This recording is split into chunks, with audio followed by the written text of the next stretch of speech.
Good evening, everyone. Thank you for being here. I think we'll get started.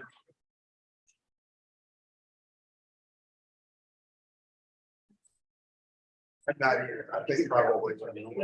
Glad to see so many faces out here tonight. We like to see the involvement in our community. Don't often get so many, so we're going to try to manage. We have people online as well too, if that wasn't possible. It's nice to see so many people here concerned about issues of community. Some of the issues we're talking about tonight have been talked about in different ways in different forms for a while now. So I'm glad to have as much public testimony as it appears we're going to have tonight. So thank you for being here. We're going to try to move things along just in an effort to make sure that we are only here today and don't run into tomorrow, which we've borderline done before. So we probably, may I have a show of hands of how many people are here for the legislative, the wetland overlay legislative item? Okay, yeah. We're raising our hands. So that's the second item on the agenda today. How many people are here for the quasi-judicial item in front of us? The application for a conditional use permit. All right. It's a good decision to have you guys go first then again tonight.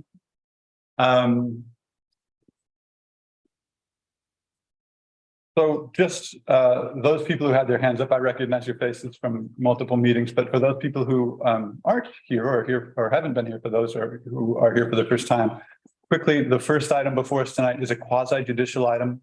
This panel, the 7 of us, serve as a quasi-judicial board. We'll make a decision on this application.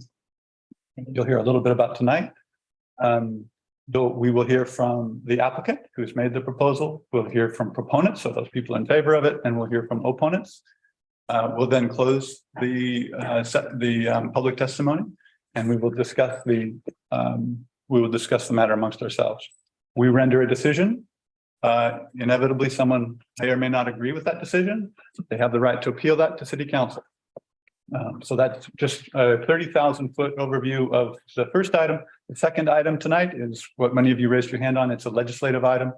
It is an item we are here to take your comments on because we want to hear from you about what we've been working on for over a year. Actually, I bet it's longer than a year now. The specific item we're talking about is over a year, but the code change is probably a year and a half into that process. We've been spending a lot of time with this body, City Council, design review, trying to do our best to update the specific provision we're discussing, but the code as well. So we'll dive into that a little deeper when we get to that point. But why don't we start with the formal order of the meeting. So may I have a call to begin the meeting? The order and an approval, a motion to approve the agenda. So moved. Second. Here we have our second. Any discussion? No. Okay. Emily, will you call the roll, please? Commissioner Matusik. Commissioner Bates. Yes. Matusik's here, sorry. Thank you. Commissioner Moore. Yes. Commissioner Sinclair. Yes. Commissioner Ostrander. Yes. Chair Newton. Yes. Moving on, we'll move to the minutes from our last meeting, the August 24th, 2023 Planning Commission meeting. Are there any amendments to the minutes? None? Have a motion to approve those minutes? Second? Second. Any discussion? Okay, Emily, will you call the roll, please? Commissioner Moritz. Yes. Commissioner Sinclair. Yes. Commissioner Ostrander. Yes. Commissioner Matusik. Yes. Commissioner Bates. Yes. Chair Newton. Yes. Okay, we'll move to our first item tonight. This is a quasi-judicial hearing. Public hearing of conditional use 23-02 Red Crow LLC on behalf of Patrick Dave LLC for the conditional use permit for a conditional use permit. CU 2302 Red Crow LLC requests on behalf of Patrick Dave LLC for the conditional use permit for the purpose of creating a private use boardwalk in an upland which spans 16 feet 6 inches of wetland buffer. The property is located in the south on South Hemlock and Forest Lawn Road, tax lot 4100, map 5103 DA. The property is currently zoned R2, which is a medium density zoning. The request will be reviewed under Municipal Code Section 17.80, conditional use. Does anyone object to the jurisdiction of the Planning Commission to hear this matter at this time?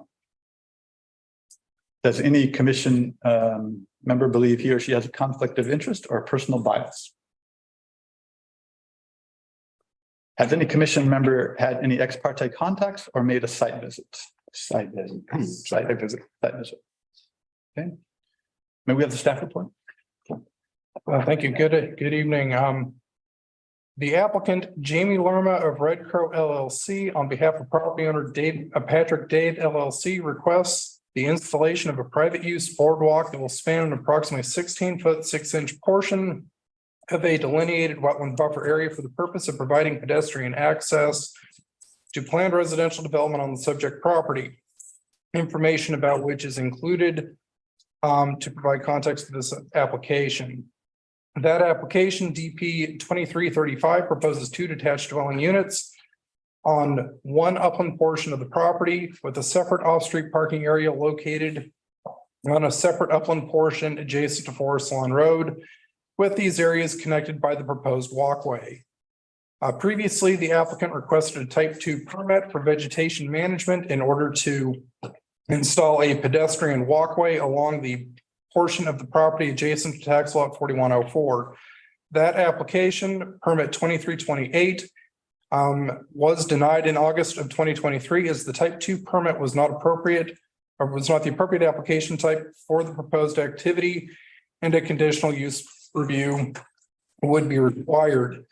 Speaking to the development permit number 2335 that is included as reference material with this conditional use application, a memo was issued to the Planning Commission today, August 26, regarding the status of that application.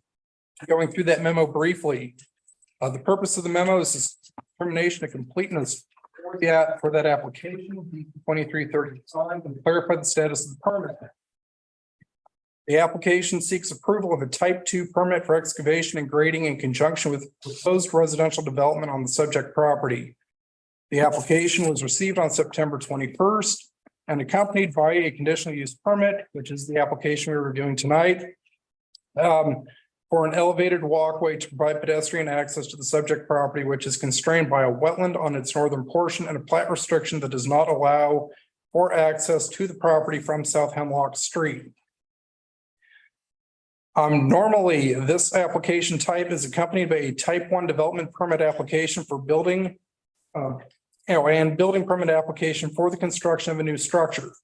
No type 1 application has been received for the property as of this writing, and there is no indication what structure will be built on the subject property.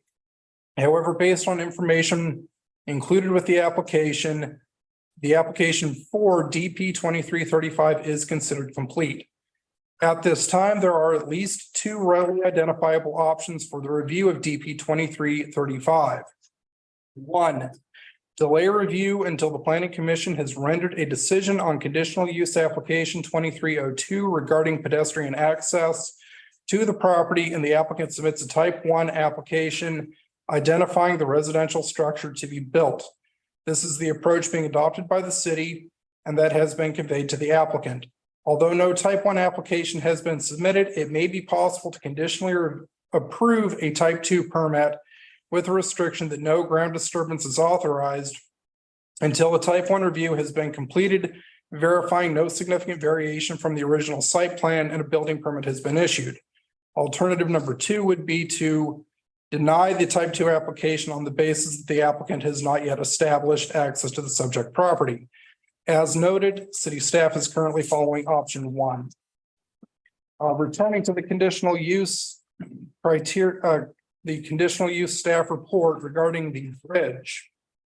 Moving into the applicable criteria for the wetland overlay zone, specifically 1743.045 footpaths, conditional uses, and activities permitted in wetland buffer areas.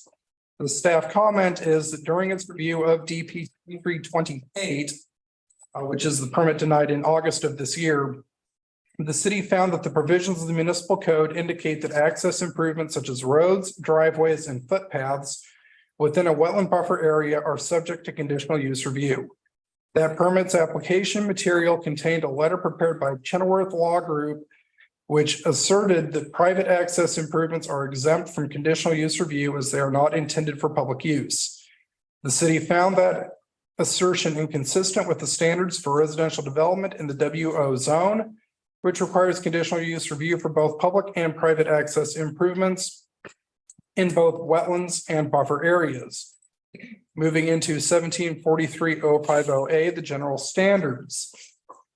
The staff comment is that the planned residential development that will be supported by the walkway proposed in this application is a permitted use in the underlying R2 residential moderate density zoning classification.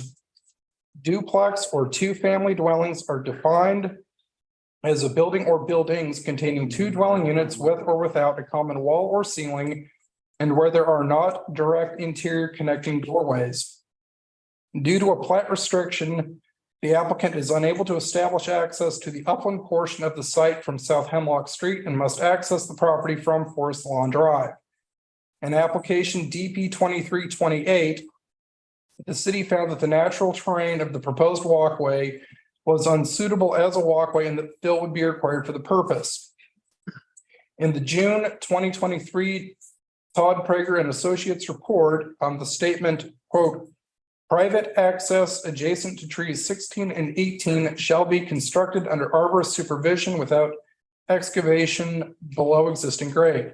At least 4 inches of base rock over geotextile fabric shall be placed over exposed surface roots to protect them from damage, end quote.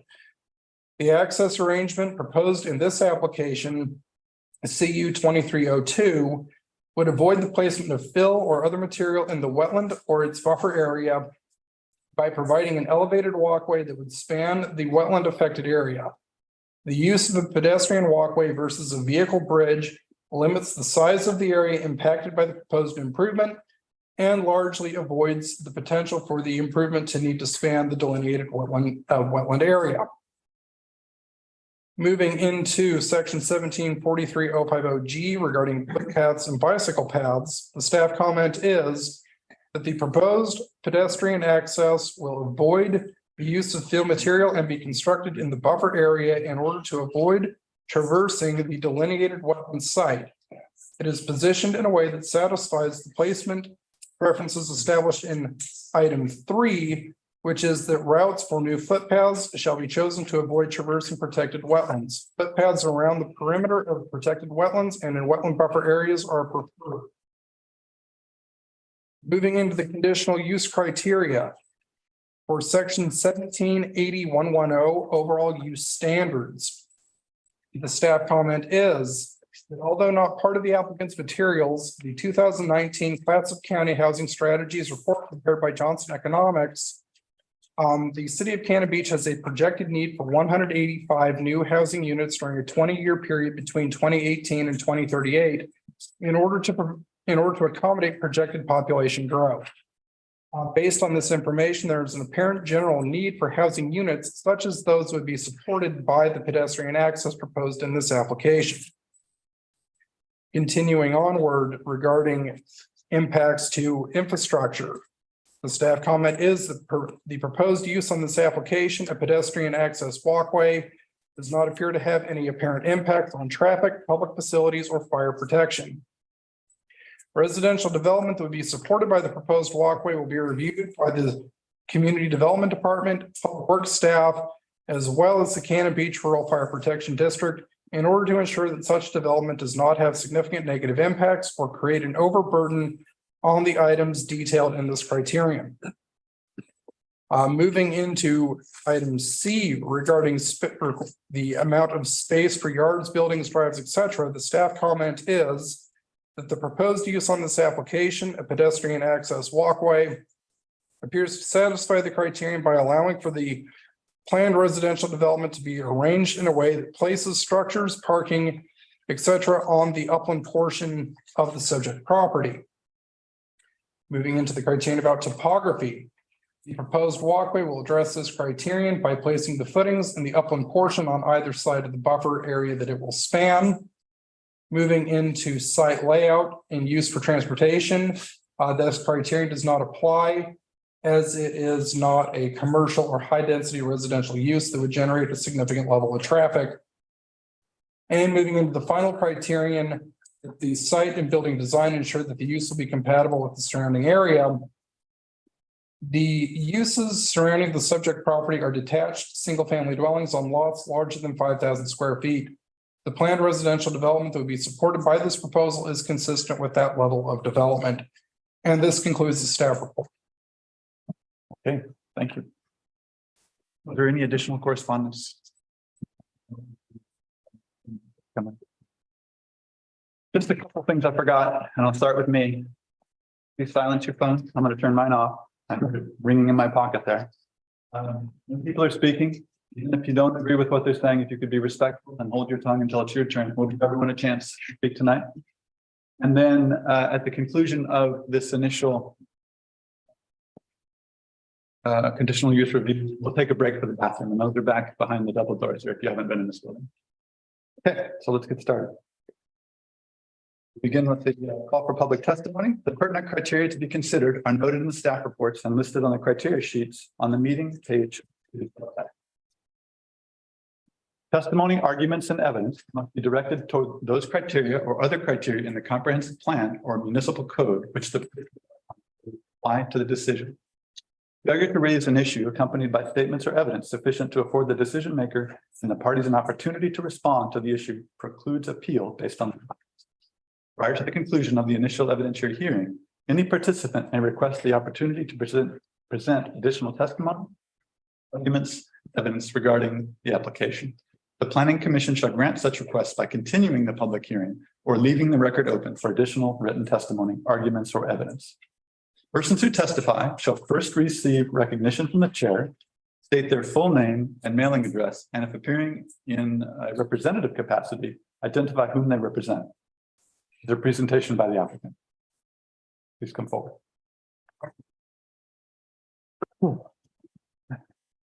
Hello, Jamie Lerma, PO Box 825, Long Beach, Oregon. I am the applicant. And that was a thorough report by Robert. Some of this is going to be repeating some of what he said, but what was submitted for your consideration is conditional use permit for construction of a boardwalk for access to private property. Accessory to a proposed two-family detached home and detached garage. Subject property is 1.1 acres in the R2 zone, and the underlying proposed use of the property is a two-family detached home and detached garage, which is an outright allowed use in the R2 zone. No part of the proposed boardwalk or the proposed homes in the underlying development application are in the wetland. There is all in upland. And no construction activities are proposed in wetland buffer or in wetland. The boardwalk is 20 feet in length and 5 feet wide and spans 16 feet 6 inches of wetland buffer at the south end of the property. The footings, as Robert indicated, that support the span are in upland. You have drawings of the proposed boardwalk design, and if you have questions, Jay Orloff of Tolman Architects is in the audience tonight, and he can answer those questions in detail. The intent of the boardwalk is to provide private walking access to the proposed homes within the private property from the parking areas to the west.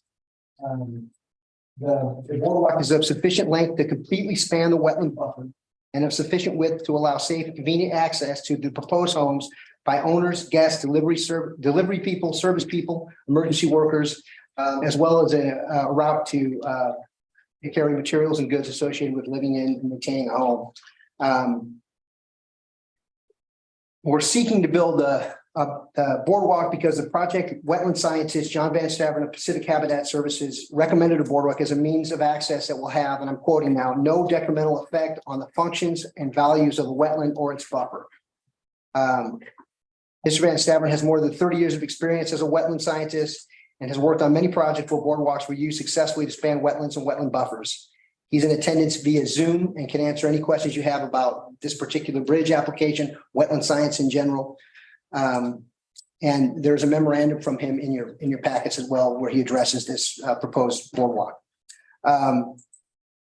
There's also some history with this property that Mr. Van Saveren has knowledge of and can address if you have any questions. But in 1999, on behalf of the city of Cannon Beach, and then again in 2020,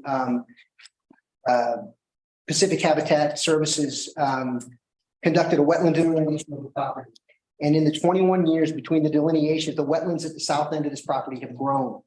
While the wetlands in the rest of the site have shifted somewhat, and in some areas have actually shrunk. According to an analysis by Mr. Van Staveren, the new wetland finger at the south end of the site was a direct result of stormwater from the 2,500 square foot home at 1603 Forest Lawn Road being directed onto the subject property at that location.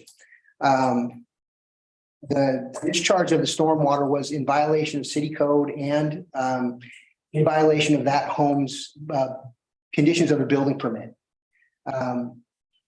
And over the last 18 years, it's caused this wetland finger to develop, I would say unnaturally, but now it's a protected wetland. So we're seeking to span that wetland buffer on the south end. Robert went into this too, so this is kind of regurgitating a little bit, but in 2022, the owners of this property submitted an application for a 3-lot partition, which requested vehicle access to the proposed home sites off of South Hemlock. The planning commission denied that application and issued findings of fact in support of that denial. The owners appealed that to the city council. The city council upheld the denial, but only based on one of the criteria, and that was access off of South Hemlock. Which is prohibited by a note on the file. So we're not seeking that now. We're just seeking the permit the boardwalk because based on what our wetland sciences has told us, it's an environmentally low impact access method. It's in compliance with the plat. We're not trying to access off of South Hemlock. It meets all code standards and requirements. And our legal position about how we, regarding compliance with the conditional use permit and code is set forth in a letter from Brian Chenoweth of Chenoweth Law Group. He's in attendance also on Zoom. He can answer any questions that you have about how we believe that our application is in compliance with code. Our application has been deemed complete by staff, and we're requesting and expecting that you would be able to make a decision tonight. If you have any questions for me, try to answer them. I did have a question. First, I do thank you and the applicant for making sure that you tried to put the activity in the buffer as opposed to the wetland. So for construction of this boardwalk, how will you get in to actually put in the footings, et cetera? Because it seems like that access is going to be complicated. It is complicated somewhat, but we can access the west side of the work area off of Forest Lawn Road. Okay. There's enough room in there, and it's all upland up to the point where the wetland, we'll call it finger, sticks out. On the other side of the property, and in contemplation of the future development getting approved, we've been in communication with Public Works, and they have indicated that they would support a temporary construction access off of South Hemlock for the purposes of construction. And I think we would probably need to utilize that during construction of the boardwalk. So I'm looking at Exhibit A3 in our packet, and I'm seeing there's a nice little drawing of the area. It looks like there's going to be a graded area for construction access potentially that is in the buffer. Are you going to have to apply for a conditional use permit for that grading? I'm not familiar with what drawing you're looking at. Okay, it's one from Tolavana Architects. It's A1.0.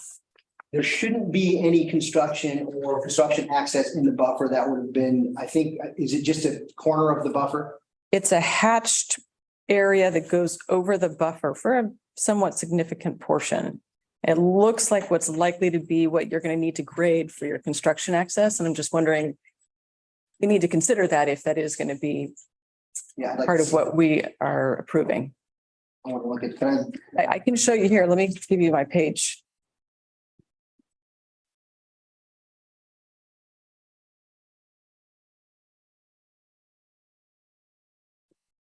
It's this portion.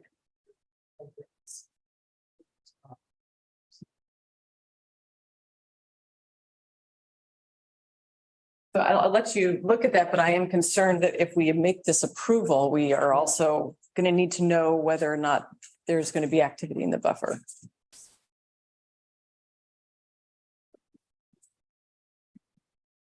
I think that's an error on the map because it appears to me like there's sufficient access. If we remove that hatched area off of the wetland buffer, we can certainly address that in our application. I think that would be super important to me. Yeah, Um, you can see it also clips the corner of the house. Kind of clips the corner of the tree too. So I think it's a mistake, but definitely. yeah, I would love to have that followed up on. And David told about architects do that site plan. He might be able to address that too. Okay. He's here. And then just one other quick question. In the staff report, it mentioned the homes might be useful for filling in demand for housing. Are these going to be restricted to long-term rentals or permanent use? We haven't made any kind of declaration like that yet, and that isn't being contemplated. I mean, if we're just talking, we do have interest from local people who are seeking to purchase them at this point, if we can get them approved. But there would be no restriction at this point. Okay, so that's not an intentional part of the plan. Okay, okay. I do have a question actually for the wetland scientist, but I'll ask him that later. So I think those are my questions for now. Jamie, thank you. I think you did a fine job scaling this back and I appreciate put onto it. I just had a couple of questions as I read through. I really couldn't figure out the dimensions of the walkway, the bridge, and you mentioned 20 feet. It's 20 feet long from footing to footing. Okay. And then it looks like there'll be an asphalt ramp attached to that. We'd serve it with an asphalt ramp, yes. Okay. The other thing I have a question about is you mentioned it's a 5-foot walkway, but it looks like it is actually 6 feet. And I wouldn't pick at that, except that, we are dealing with an accessory structure and we're dealing with setback. So I would just like to know, is it 5 feet or 6 feet? If I look at your drawing, you've got 5 feet for walkway and an additional half foot on either side for. Well, if there were no is there a restriction on the size that we can have it? Is that what you're, There- just to make consistency in what I've said? We'll get into with the group. I just want to know the size of it. There is a restriction. It was contemplated as 5 by 20. 5 feet being a sufficient width to garbage containers, wheelchairs, furniture, service people, emergency personnel, that kind of thing. We can't make it too narrow where it doesn't serve its function. So 5 feet is what we decided was the sufficient width. And it might say 6 on the drawing. That's something we can address. Okay. That's all. Thank you.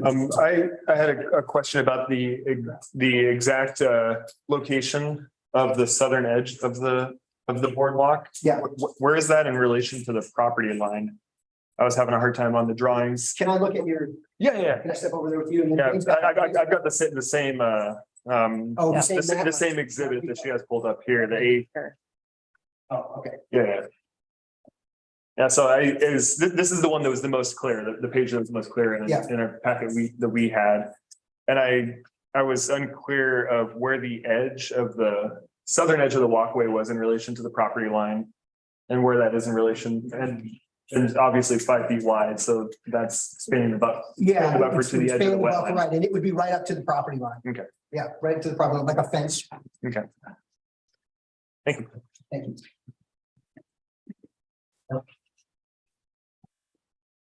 Are there other questions? I can address the width if you'd like at this time. Let's just to keep it kind of formal. Mr. Lerman, were you finished with your testimony? Yes, unless there's more questions. Any more questions? No? Thank you. Thank you. And you're representing the applicant. Yes, J. Olaf, Tolan Architects, Great. And your address? PO Box 560. Thank you. In regards to the width of the boardwalk itself, the clear width of the boardwalk is 5 feet. We show railings, if required, on the outside of that to fold into it. At this point, the railing is not building code required because we're less than 30 feet, 30 inches above grade. This was a preliminary design depending on the owner, the railing can come or go. If needed, the railing adds another 5.5 inches on each side. So it'd be 10 inches, 5'10" overall, but those posts are every 5 feet, so it's not consistent 5.5 inches on either side. But again, I reiterate that the guards are not required by building and building code. So they can be gone if necessary. And I think Jamie answered your question on location. Location, yeah, Yeah, so, if you have any other questions for me, I'd be happy to answer them. The questions? Thank you. Are there any additional presentations by the applicant? Nothing online? Robert, no? Other presentations by proponents? Okay. Moving on, are there presentations by opponents?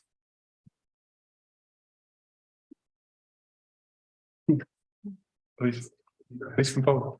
I really meant with the second. Oh, okay. Thank you. I'm Jan Siebert Ormond, and this is also from my husband, Wes Ormond. P.O. Box 778, Cannon Beach, 97110.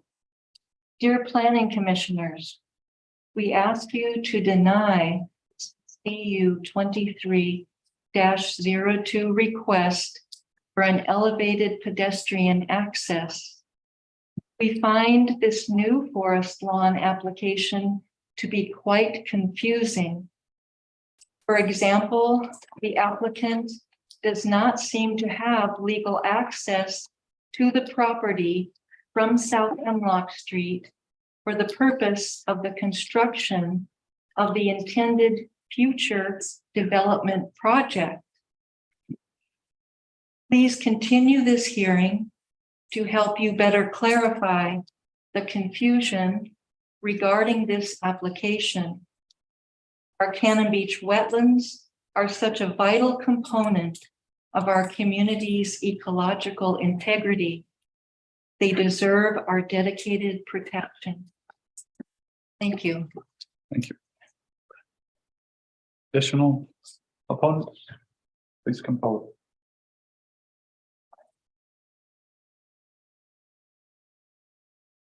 Hi, Lolly Champion, PO Box 614. And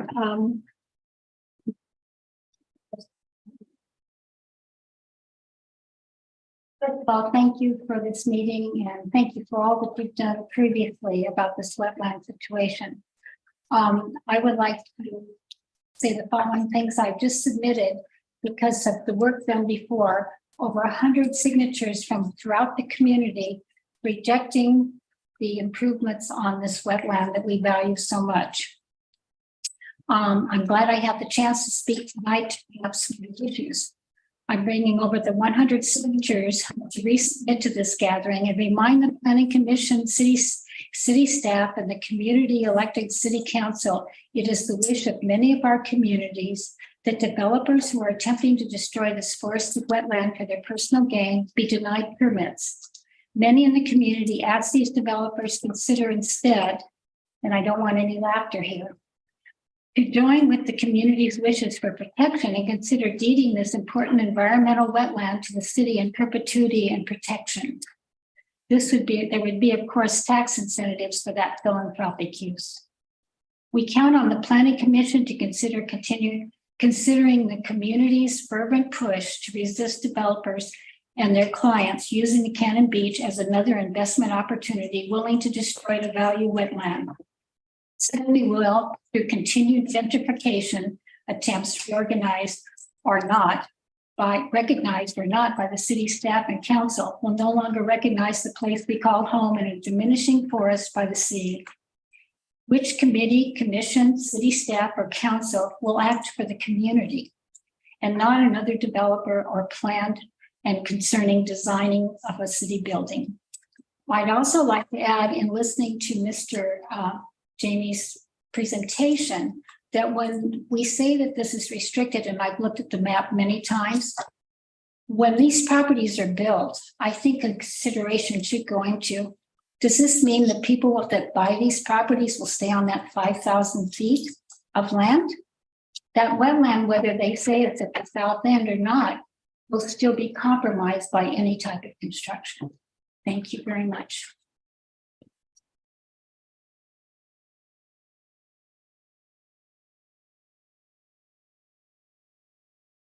Are there additional presentations by opponents?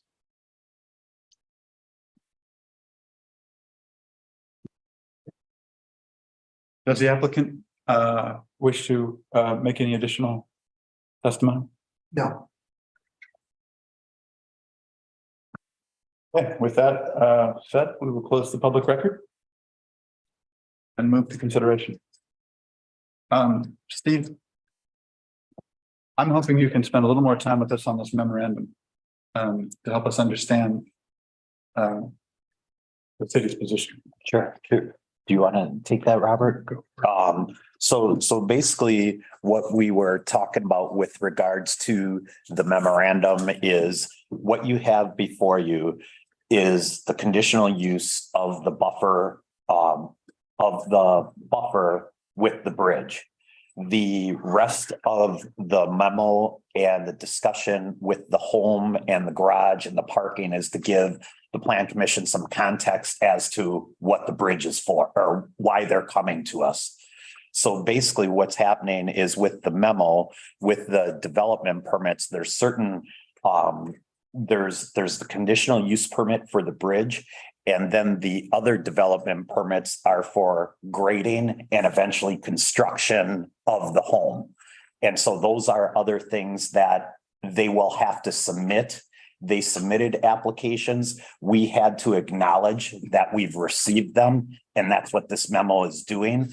And it's also indicating to the applicant that, hey, right now we are moving forward with the fact that this is complete. But we don't know that this bridge that's being proposed is going to be approved by the Plan Commission through this conditional use permit. So we're conditioning those development permits on the fact that the bridge would get approved. If the bridge doesn't get approved, then that condition wouldn't allow us to issue the development permits that would allow for the grading that they need to do, as well as the construction of the homes. So what we have this evening is if for example, the applicant didn't have to go through the wetlands buffer to access the property, we as staff would be looking at a development permit. Because there wouldn't be any wetlands issue, there wouldn't be buffers, say it was all uplands. But because they have to go through this pedestrian area that's going over the buffer from the garage to get to the houses, that's why this is here. And so basically what the ordinance requires is that for any footpaths or access crossing over the buffer, the wetlands buffer area, it has to receive a conditional use permit. So that's why the application's before you. The rest of the information is kind of setting the context as to why they've come to us for the footpath for the access. I don't know if that makes sense, or if people have questions, it might be. But you don't have a type 1 building permit yet. So you That's correct. know where the houses will be or any finite details. That's correct. Because I find it a little bit complicated. I understand that this establishes access, but I'm also a little concerned. You put a bridge in, is it going to be a bridge to nowhere?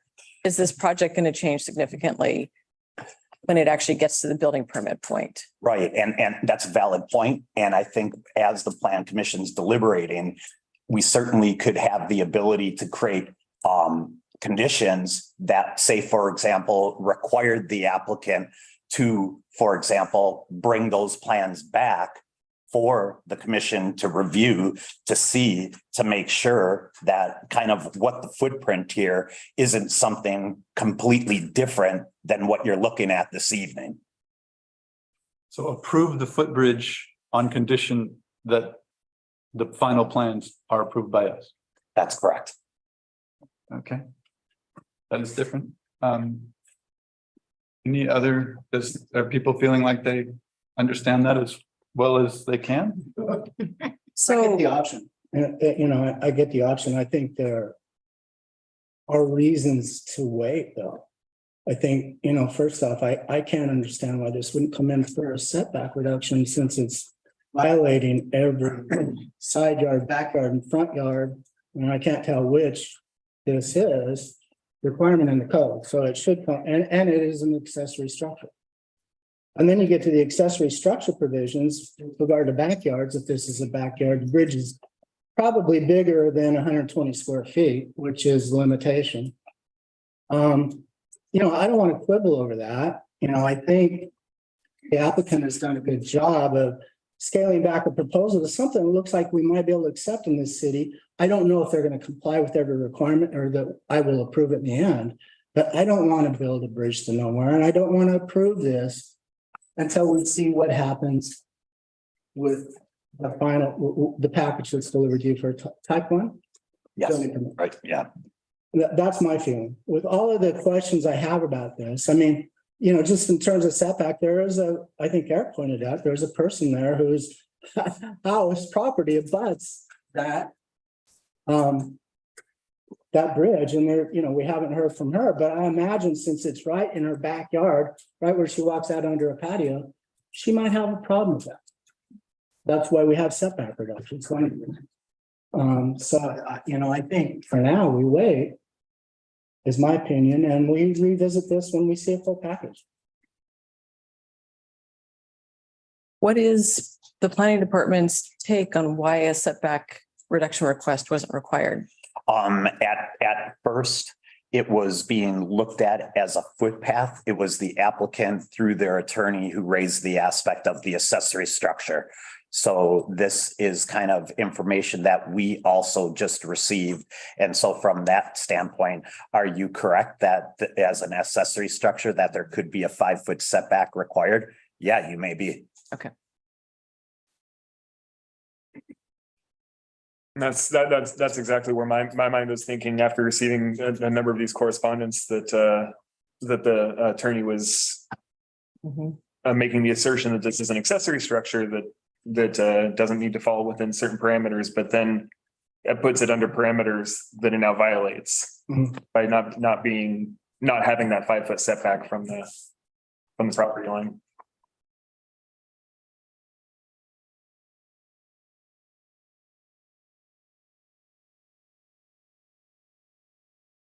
I mean, we've seen proposals in this wetland before.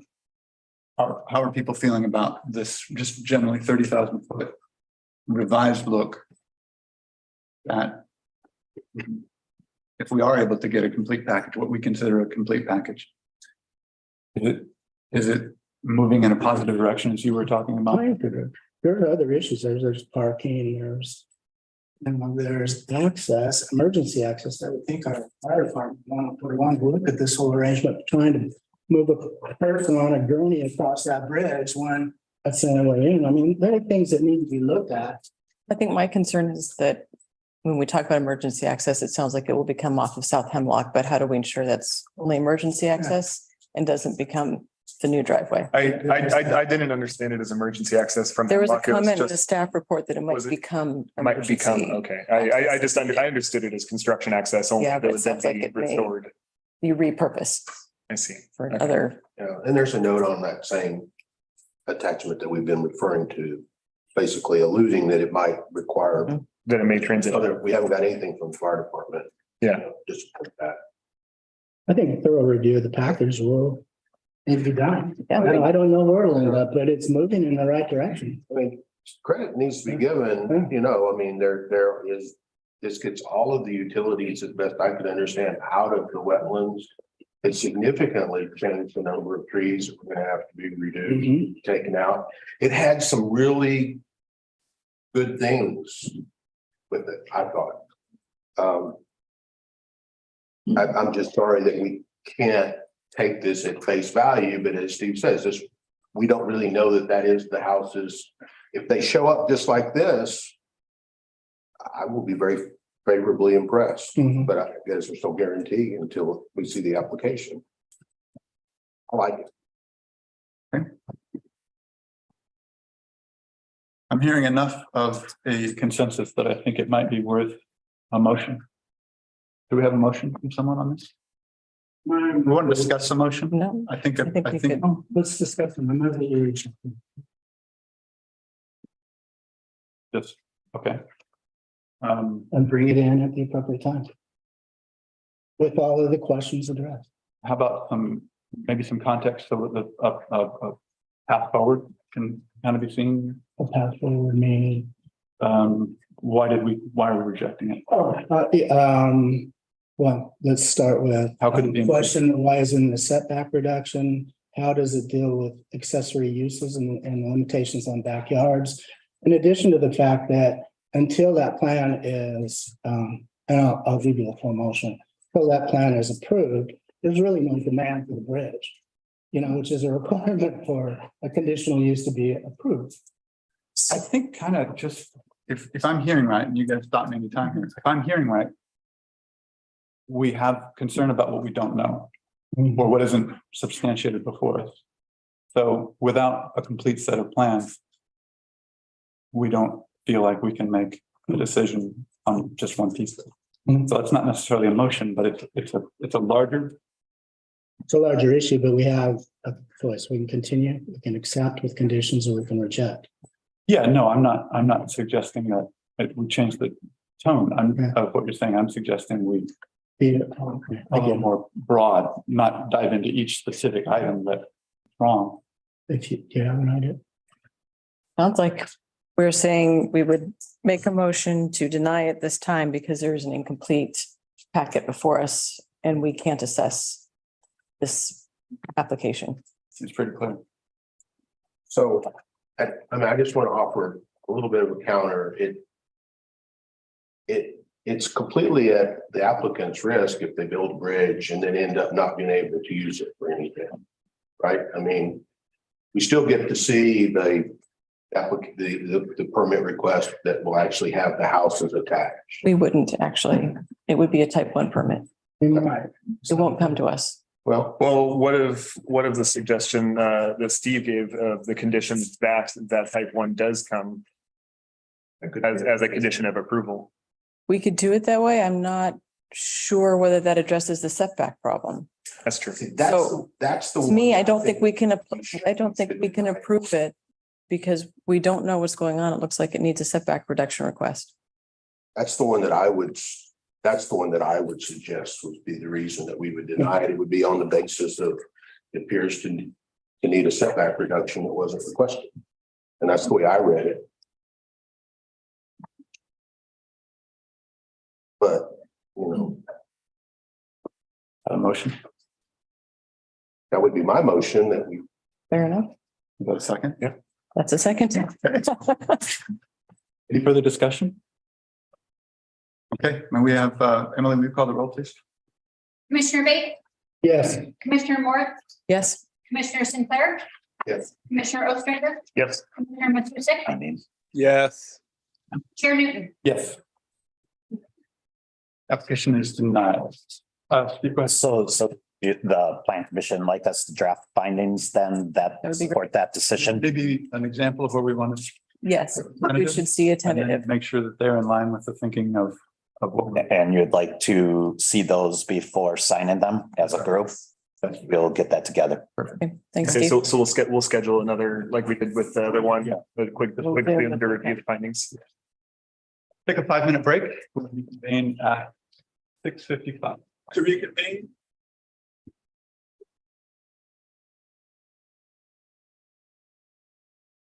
Okay, thank you again, everybody, for being here. We're going to do our best to move through testimony. One more time, may I see how many people we have who'd like to make a distinction from my earlier question? How many were here to listen to the legislative hearing on our wetlands? How many are here to testify tonight? And if you think you might want to testify, okay. Could I see those hands again, please? I want to make a statement about this, but it's not. Gotcha. 1, 2, 3. I'd like to know from Bill if it's okay for me to. Oh, okay. Well, we'll make a special request. Okay. So, Okay. Yeah. okay. So, sometimes we limit the time of testimony, but because it doesn't look like we'll have a lot of people speaking tonight, we won't limit testimony. If you change your minds and that continues to be a theme, we may come back to that point. Our conversation this evening will not be site specific.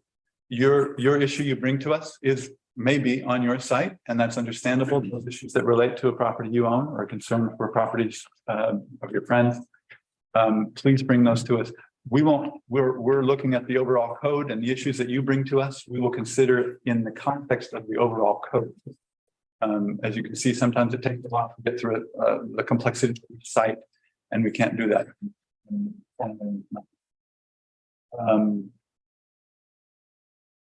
This is the first legislative hearing on this. There likely will be more. There will be another in front of City Council. And it may be very likely that this body meets again on this. So one of the concerns, maybe a couple of times I heard that we were rushing this process. And from our standpoint, we feel very much like that's anything but what we've done, having worked on this for over a year now. But from your perspective, we can see why it might seem like that. This won't be the only meeting we have on this. If something comes up tonight you'd like more time to think about, or is new to you, there will be other opportunities forward and testify at that time if you don't. We'll go ahead more formally now. So this is a legislative hearing regarding ZO 23-02, City of Cannon Beach request zoning ordinance text amendments. ZO 23-02, City of Cannon Beach request for zoning ordinance text amendments to Chapter 17.43, Wetland Overlay Zone. The zoning text amendments request will be reviewed against the criteria of the municipal code 17.86.0A, amendments criteria, and the statewide planning rules. Call for public testimony. The pertinent criteria to be considered are noted in the staff reports and listed on criteria sheets on the meeting page of the city's website. Testimony, arguments, and evidence must be directed to those criteria or other criteria in the comprehensive plan or municipal code which the person testifying believes apply to the decision. Failure to raise this next statement really doesn't apply, so I'm going to skip that. Prior to this hearing, the participant, this one doesn't need it. So sometimes what we have is we had a judicial hearing before. We have to follow a very strict regimented protocol. This is a legislative hearing, and the protocol is not as strict. So just because you don't make an argument tonight doesn't mean you can't make it later. Okay, so persons who testify shall first receive recognition from the chair, state their full name and mailing address, and if appearing in a representative capacity, identify whom they represent. We're not going to do applicant, proponents, opponents. We're just going to say citizens of Cannon Beach, please come forward, or concerned citizens, please come forward. If you'll raise your hand, I'll recognize you. When you come forward, state your name and your mailing address, and then give us your testimony. Please come forward. I'm Bob Lundy. One second, Mr. Lundy. So it appears to me that Herbs Works has got a overview prepared. I wondered if that would be good grounding for everybody and then get public testimony. I just raised that as a question. Yeah, I could, if you want, there's some information that's been put together by Marcy McNeely from Herbs Work. And if you wanted, I could give you a little synopsis as to how we got here, but that might not be a bad idea just to give some general context so that the rest of the audience maybe could hear some of that before we go into the hearing. How do other people feel about that? That makes sense. Okay, let's let Mr. Lundy, would you mind waiting for this morning? We're going to give our audience some context here. So Marcia with Herbs Works, Marcy with Herbs. Can I just? Yeah, sure. I mean, Clay went into it. I mean, it's the first evidentiary hearing on the wetland ordinance. Revisions to the wetland overlay regulations have been prioritized by the city as part of the code audit process. The initial effort was undertaken by a group of local citizens, and then the Herbs Works team, which is contracted to assist the city with the zoning ordinance revision project, was asked to review the document, make recommendations and how it might be further improved, and to help the city move forward with the ordinance revisions through the city and state adoption process. The goal of these revisions is to bring the wetlands protections in Cannon Beach up to standards of other municipalities in Oregon. And the focus throughout the process has been on maximizing environmental protection for our wetlands while maintaining the ability for every landowner to make use of their property. During this hearing, it's possible future hearings on this matter, the commission will hear evidence regarding the proposal, conduct deliberations, and make recommendations to the council regarding the proposed revisions. The council eventually will hold a public hearing where they likewise will hear evidence and conduct deliberations before making a decision on the proposed revision, and the date for those initial evidentiary hearings before the council would take after the plan commission would eventually make a recommendation. The Herbs Works team will provide an overview of the proposal this evening, and then the plan commission can accept the testimony. And then at that point in time, we did receive a couple of comments from the Department of Land Conservation and Development, who provided some comments regarding certain studies and things that need to take place before the city should be before the planning commission should be recommending it to council for a formal adoption. So one of the ideas this evening was, if the plan commission would like, obviously, to hear from Herb's work on some of the work that's been done, but we could take some of that hearing testimony, and then at the end, plan commission may want to make a decision to potentially continue with this, so we can work with DLCD and tighten it up after we hear some of the comments as well, and see if there's any revisions that we wouldn't want to make before making a recommendation to council. It's like a good plan. Hi, good evening, any commissioners. It's coming up. So I'm Marcy McAnally with Herbs Works, and I have members of my team here by Zoom. Ethan Rosenthal, a wetland ecologist, and Keith Leiden, a land use planner. And if you could just go to the next slide, Robert, please. I'm going to just summarize what was in the packet, and the packet is, planning commissioners each have a copy of it, and it is also on the city's website. So members of the public can access it and read it. It includes the full text of the wetland ordinance overlay that's being proposed. But I wanted to summarize it for everyone here tonight. But again, this is just bullet points straight from the memo on the website. The overlay, I would like to give some highlights of what is changing from what exists today. The proposal of the wetlands overlay zone chapter 17.43 amends the existing wetlands overlay. There will be no change to the wetland inventory. All of the wetlands that have been delineated remain as delineated or as determined. The proposal, though, is to increase the wetland buffer area surrounding wetlands from 5 feet, which it is today, to 50 feet. And also through the wetland overlay to provide additional amended definitions for clarity, to ease submission applications and approval processes. It continues with planning as the primary review body. It clarifies application submittal requirements. It reorganizes the development standards by activity, that is, what are buildings subject to, what are driveways and parking areas subject to, because those development standards are different for each. It sets a 1,000 square foot building footprint limit. That's just the footprint. I want to make that clear, not the entire square footage, but that is 1,000 square foot building footprint limit compared to the current allowance for one residence. It clarifies mitigation requirements, that is restoration enhancement for wetlands. It clarifies those requirements for development that occurs within a wetland or within a buffer. So next slide, please. Just the background on this project, as people have mentioned, the code rewrite project has been going on for a while. And this wetland overlay was prioritized for adoption by the city. There was first a committee-led effort to draft a version. That version was taken and refined by the Herbs Works team. We conducted a legal technical review. Our intent was to implement the intention of the committee, comply with state land use laws, integrate with the Cannon Beach zoning ordinance, and incorporate best practices for code organization.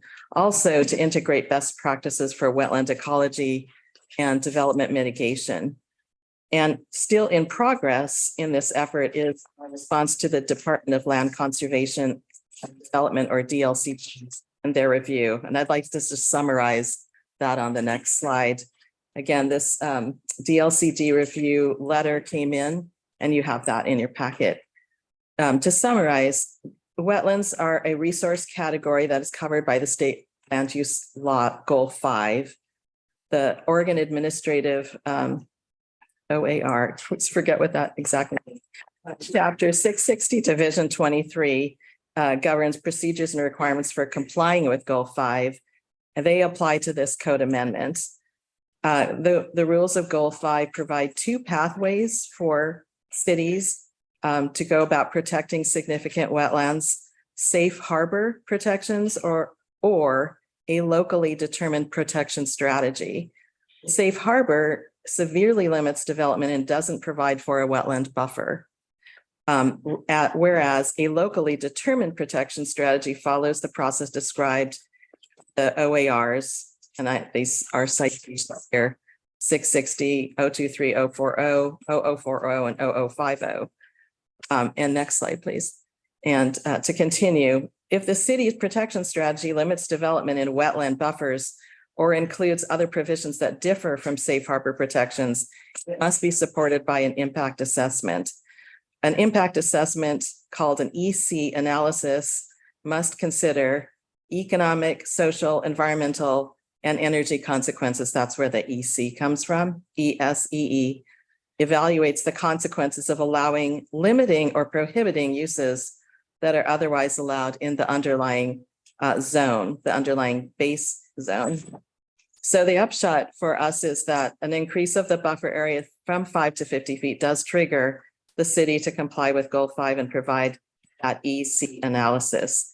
The EC analysis is in progress, and an outline is on this next slide. I won't go through it very much in detail, just to point out that it includes an identification of conflicting uses. It determines the impact area, but the largest, the bulk of the report is really the analysis of the ESEE consequences, comparing the overlays consequences on allowing, limiting, or prohibiting conflicting uses. And we have to measure each effect on the 4 categories. And then finally, there would be program to achieve goal 5 compliance. So I want to just end on the slide, wetlands overlays highlights, just to keep this up here for reference. And that's the extent of my overview. Yeah. Marcy, I want to clarify on the second to last. My understanding of the code is that this does not limit all structures to 1,000 square foot footprint. If you had enough upland on your property to build a structure that fits within the city's FAR analysis, I think the 1,000 square feet was to ensure that if you didn't have enough upland to do at least 1,000 square foot house, you would be allowed that as a minimum. So it's a backstop, but it is not a limit on all building on every wetland lot of record.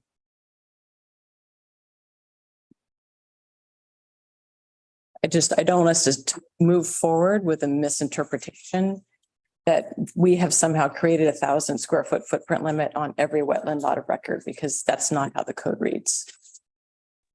It's actually our backstop to make sure that everyone can build at least 1,000 square foot house. And if there's more upland, you can build a larger house. Fluid conversation. Yes. I like that. Before we hear public testimony, I want to be really clear that the idea is everyone gets on a wetland lot of record at least 1,000 square foot footprint, which on a 2-story house is a 2,000 square foot house. So no matter what, that would be acceptable. Keith raised his hand. Yeah, I would agree with that statement. This is the limit as we understand it's supposed to apply if you're building in the buffer or the wetland. Exactly. But to clarify, if you have to use the buffer or the wetland, then it is a limit on the size of your house. Right. So a 1,000 square Footprint. foot footprint. I would also, as long as we're talking about this, I would also interpret it to mean that, let's say you have some space available on your upland piece of property. Then you would use that first, and then you would have this up to 1,000 square feet as the backstop or the for using some of the buffer or possibly the wetland. I'm not sure, we're talking the same thing. Let me throw out two examples. One is you have 500 square feet of upland or building space for building footprint in upland. To get to 1,000 feet, you have to use a buffer. It's not 1,000 incremental feet. It is, if you use the buffer, it's 1,000 feet total. Does that make sense to you? That's my understanding. Is that the understanding or the desire of the planning commission? That's it. Can you just, so we can correct that bullet and it's more representative, what would you change about the language of that?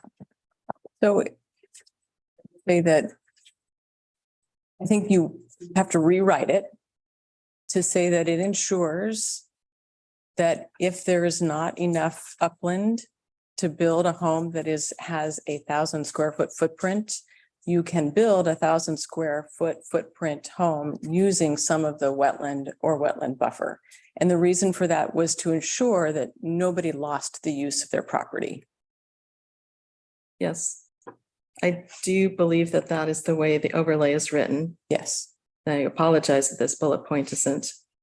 Thank you for the clarification. And Marcy, there's one other key point. I think people should understand when there is a wetland and you partition or subdivide, you cannot partition the wetland or the buffer itself. They have to be outside. They have to be partitioned by themselves or with enough land for somebody to build a 2,500 square foot property. And that, I don't know if that's reflected in your summary. No, it is clearly not represented in the summary. Other than that, I think. Thank you, Marcy. You're welcome. Okay, to public comments. Mr. Lundy, thank you for your patience. I'm still Bob Lundy. I live at 546 6th Street and my PO box is 1357. I heard that you were going to be discussing this and I thought I'd go and listen to that. And I downloaded the text and I said, I need to get a pen out because I'm a text editor. And I thought this is probably the right time to do some polishing on here. I did that yesterday and this morning, and I said, when do I give this to who? So I did some calling around, but no, I'll just make a copy and bring it in. You should all have copies of it. Just say what is this that's being dumped on us at the last minute? I didn't look at the previous version.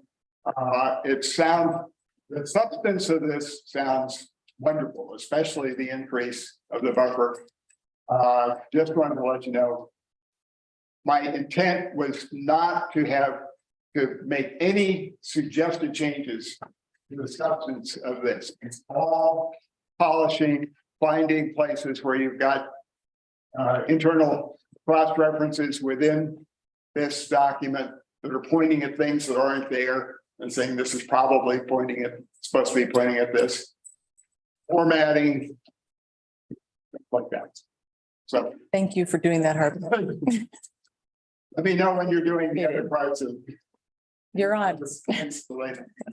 your area. Thank you. Would anyone else like to come forward? Please.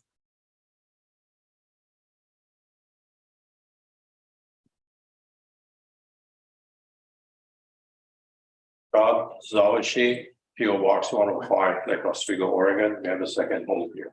Can you pull that up for me, please? I borrow a pen. It's right by your hand. I have a question. If my house currently is 1,600 square feet. Pardon? Sorry, if you could hold your comments until after If testimony. my house is 1,600 square feet and 10 feet away from the buffer currently and becomes 50 feet and completely falls in this buffer and my house burns down, can I build it back up? Or I have to go to 1,000 feet and make it 2-story? And if that's the case, insurance won't pay for it. That's a question for planning commission. It's a question we've discussed. Yes. I don't know that it's specifically written into anything we're discussing tonight, but I can speak for myself, and I'm always careful to speak for my fellow commissioners. I'm very cautious about taking away something that has already been granted. So I would be in opposition to anything that said that you could not rebuild what you already had. It's not written into the code, into our discussion tonight. I believe it's covered in other sections of the code and or by law. But that's my personal feeling in an answer to your question. I would not be for something that would make you build something smaller. And then I had a second question for you. There are terms like significant wetland versus wetland. Where would I find a definition? What's a significant wetland versus just a normal wetland?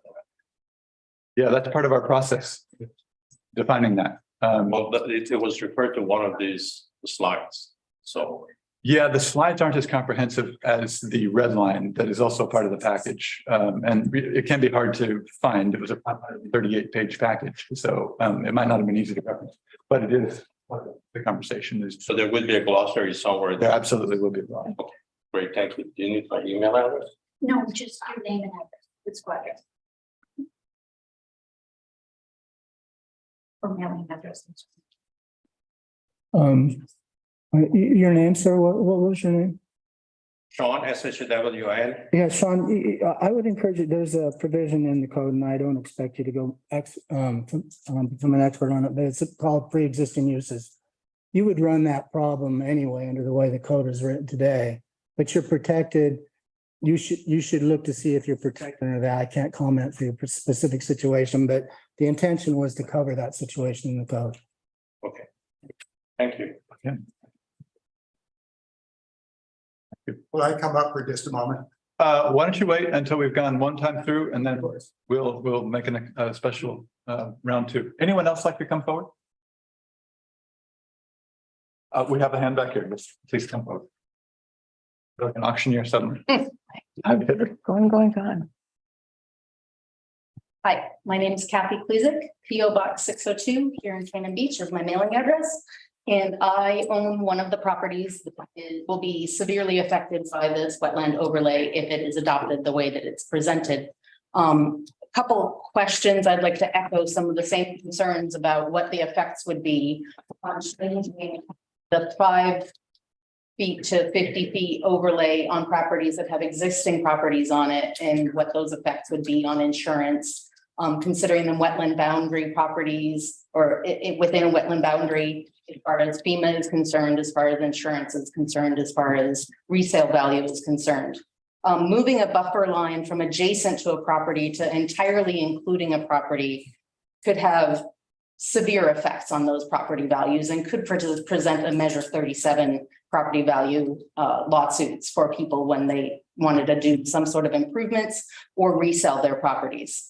The document, changing the overlay in those areas, especially the ones that are on the east side of the highway where the property boundary basically has a 20 to 30 foot slope below them that leads down to the wetland, and they're already far above where the wetlands actually lay. Seems just an immaterial change to how that would affect the wetland by creating that entire property as a wetland boundary then property instead of that 20 or 30 feet that is actually the buffer area in actuality versus on paper on a map. I applaud the goals of this wetland overlay for properties that are not developed yet. However, the effects that it would have on properties that already have existing properties on it could be severely detrimental to people that don't have an excess of funds to be able to come in front of you to ask, or design review to ask for exceptions, to ask for permission to prune their trees or to maintain their property boundaries or their lawns or their gardens, or keep the land from sloughing off by creating planting that would create a barrier from losing ground, which then also would contribute to property losses. Because the way that I read the regulations, that wouldn't be allowed. I couldn't plant native plants or anything else to keep the land in place from moving. That was already the properties over on the east side by the RV park were established on fill. And that fill is disintegrating. Those are all permitted construction and all permitted properties to be built. And that fill, as it's disintegrating, is creating sloughing and land loss that then would not be able to be mitigated if these the wetland buffers were moved to completely encompass those properties on those edges. So the other things that I read in there was that there needed to be some hardship procedural provisions for variances for hardships. I didn't see that addressed anywhere. Is that in there someplace? There's some specifics that I feel like are missing as far as what would actually be allowed and what wouldn't be, and how cost prohibitive it would be for a property owner to maintain their property or update it based on these new rules that would be then applicable to their properties. So big concerns for people that own properties that are already in existence. And we all know how much maintenance goes into properties out here on the coast. You suddenly have to come in front of the planning commission to be able to make modifications to make sure that your property is maintained and retains its value. That's a lose-lose situation for everybody. Thank you. Thank you for your comments. Should we address those now?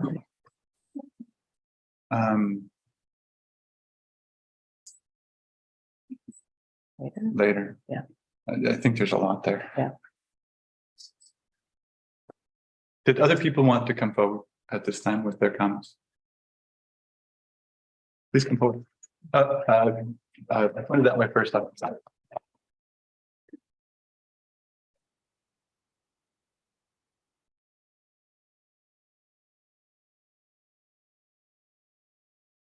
Okay, so my name is Leslie Dowd. I'm at P.O. Box 704, Tolovana Park. And I own 2 lots, the house and then a vacant lot on Chicana Street, and both of them are impacted by the overlay. And I'm absolutely in favor of it. You know, I think the idea of a 50-foot buffer zone to protect our wetlands is great. I'm just concerned about what was just explained about this 1,000-foot, more than 1,000-foot, that you can use some of the buffer zone to make a bigger house if your uplands are not big enough to build a house. I mean, I don't agree with the principle that every lot owner should be allowed to make use of their property by building a house on that property.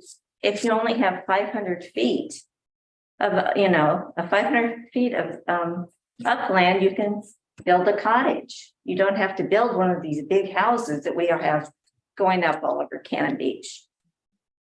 My concern is the wetlands behind me. The elk still use them all the time. There's a trail the elk walk down. And they come down our street, it's great. People were allowed to build 2 new houses down on Hemlock, South Hemlock.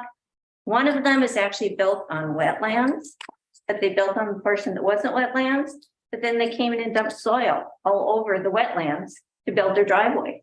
So now there's no wetlands there where there used to be, where they built this house. And that's 2863 South Hemlock. So and the elk used to be there all the time. Now they don't have a place down there to go. So I'm very concerned that we preserve our, as you call it, dwindling wetlands in this city. Not for development, but for the wildlife, because it's their habitat, and we're taking it away from them.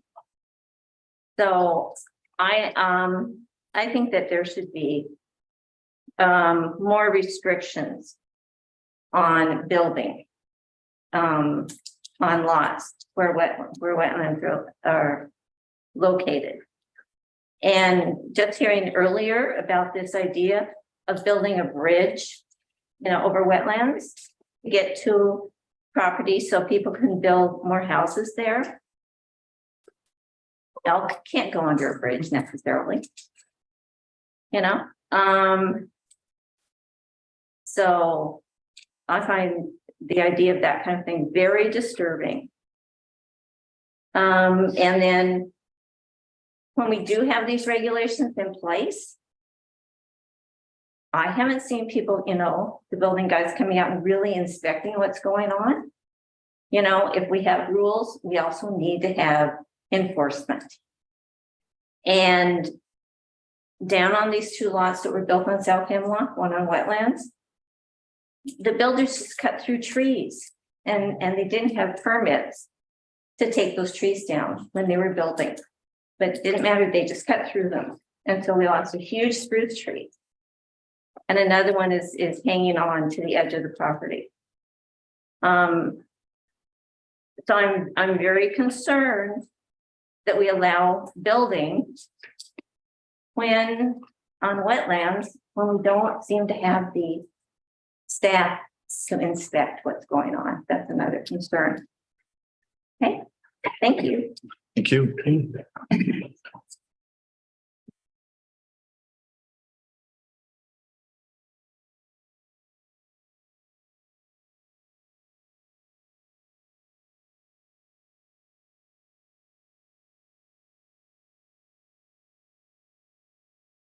Did you want to come forward?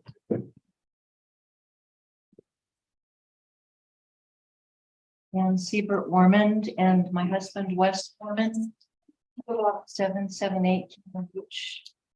Dear Planning Commission, for the sake of the ecological integrity of our community, we urge you to do all you can to further the protection of our Cannon Beach wetlands. It is our sincere hope that the proposed wetland overlay zoning ordinance revisions will be able to help all of our Cannon Beach wetlands to be better preserved for the present as well as the future. Thank you, and thanks to all who have given their significant time and energy to this important and worthy project. Thank you. Would anyone else like to come forward? Oh, that's right. Yes, please do. Bob Lundy again. Councilmember Kerr has pointed out something that I wasn't aware of. What was distributed to you, I believe I downloaded as part of the packet for this meeting. In any event, I assume that it was the most recent version. She had pointed out that there's a more recent iteration of this. So you can ignore what was distributed to you. I will transfer my markups to the current one and make whatever changes are necessary and get that to you. I think it's ready for your next meeting. Thank you, Mr. Go on, promise you get it. Thank you for that effort.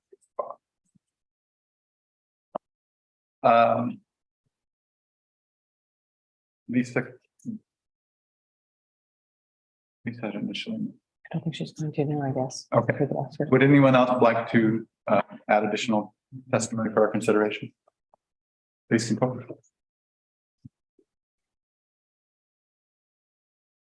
Arlene Logs. I would just like to give a little history of the beach.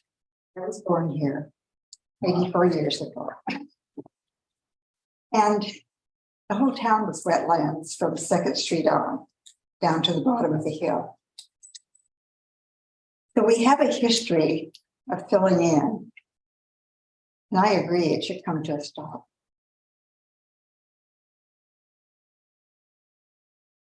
Thank you. Thank you.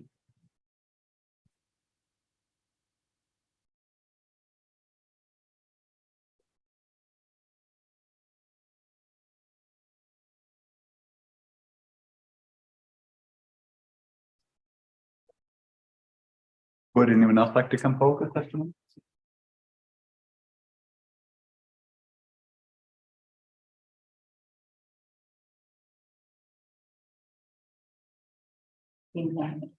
Just your first name, Kathy, please.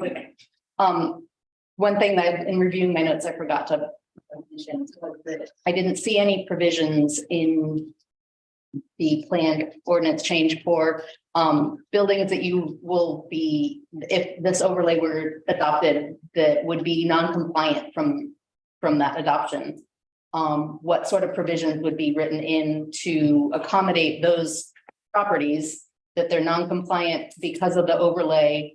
What if they need some other sort of accommodation? Normally, if something's non-compliant, you can't grant another variance for any reason in addition to that. So what sort of provisions would be built in for those properties that would be non-compliant because of the overlay change? Good question, thank you. Anyone else like to come forward? Well, I think we'll close the testimony. Thank you all. These are great things for us to consider. It is I'll speak for myself here, but this is a theme we've really been working through together. This balance between this beautiful, beautiful place we all love, protecting the beauty, and acknowledging that it is an area committed to development, and we're a growing world. Trying to find that balance has been, well, for us over a year. Many conversations. There are many laws that when we first came into this body, none of us knew existed. We do now. We've been educated multiple times on the existing laws in Oregon and the very dynamic laws that are changing, whether that's around housing, which speaks to square footage or the ability to build a house at all on lots that one might not think are buildable. Considering hardships on owners, absolutely something we're thinking about against developers who have another agenda, moving in a direction that a developer would move. It's kind of what one would expect from them. So that is our goal, is to try to find, and this group of 7 very diverse opinions, very smart people I have to study every time I come just to keep up with them, all have opinions that vary. And it's our goal to come up with something that is as fair as we can be in coming up with something to protect that balance, or to find that balance. So thank you all for giving your insight to us. Would anyone else like to add anything in terms of anything you heard that you wanted to address? Again, we're trying not to address specific sites, global themes. What happens if my house burns down is a theme we all can relate to. Hardships on owners, that's something we can all relate to, but specific sites we're not going to comment on. We just can't.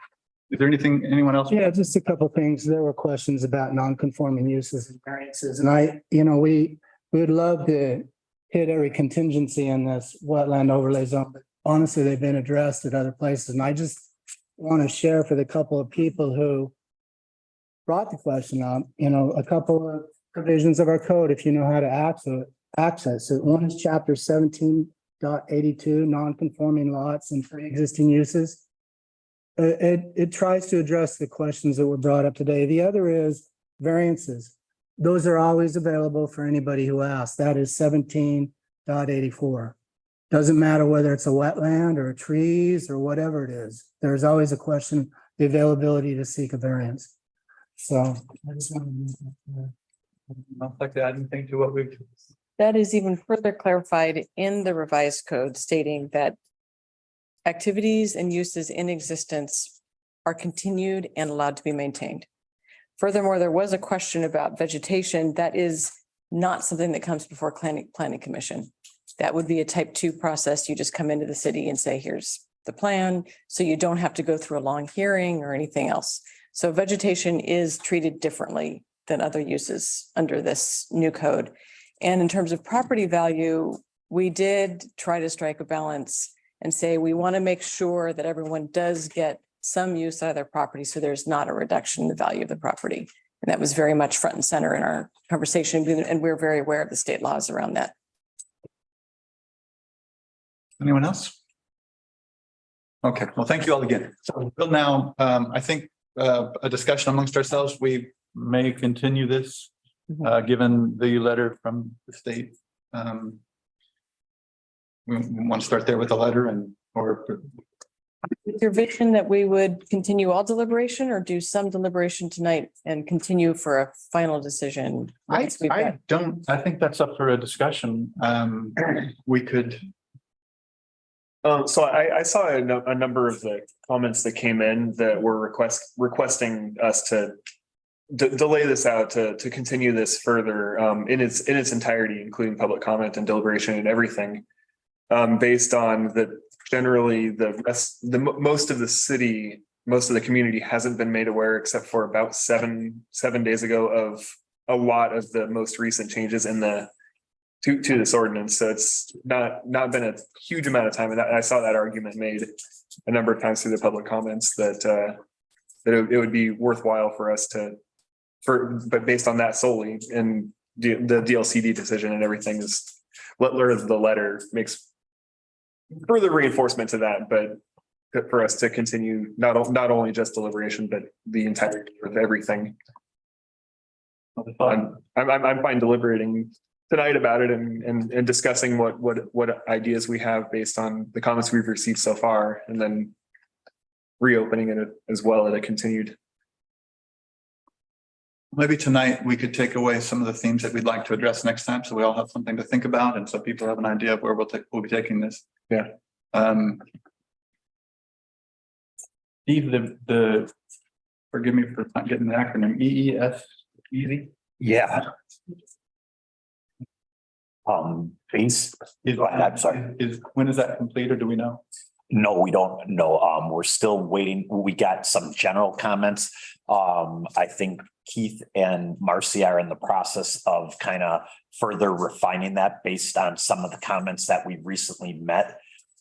So I think, I think that's something that we need to sit down amongst ourselves with the consultant to give you, if you wanted, we could, once we get that, we could maybe send information out to you when we think that would be. I don't got a good feel for that right now. Okay. It's going to take a little bit of time.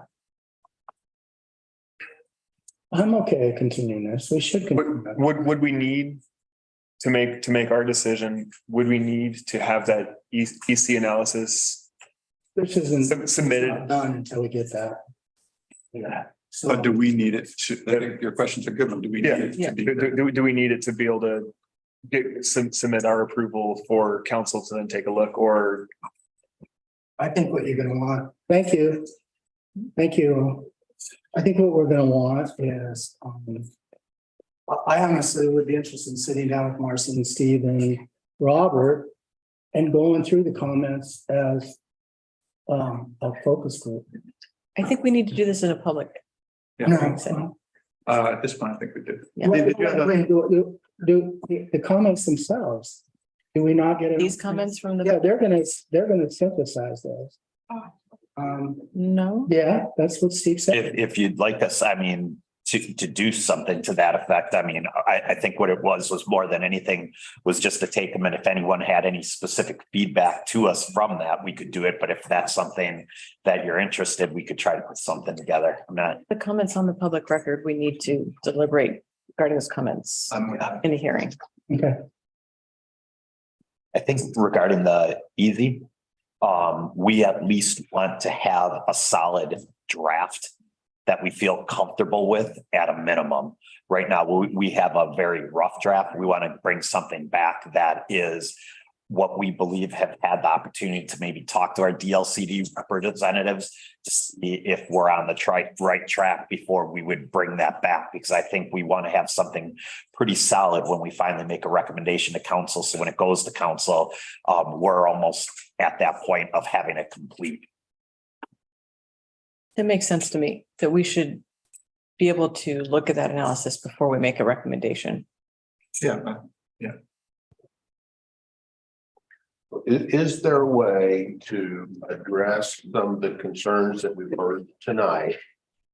And give response back at like at the next, continue the hearing, but actually be prepared to answer some of those questions. I'm assuming we're not I able feel like to do that just sitting here right now. did discuss a lot of the concerns that were raised.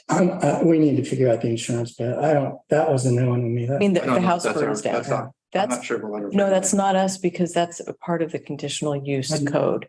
So what this Right. piece of code does is it refers back to non-conforming uses and pre-existing uses. Right. So that's not before us. I'm not worried about non-conforming uses. I had no idea that unless you got the same home. The insurance would pay.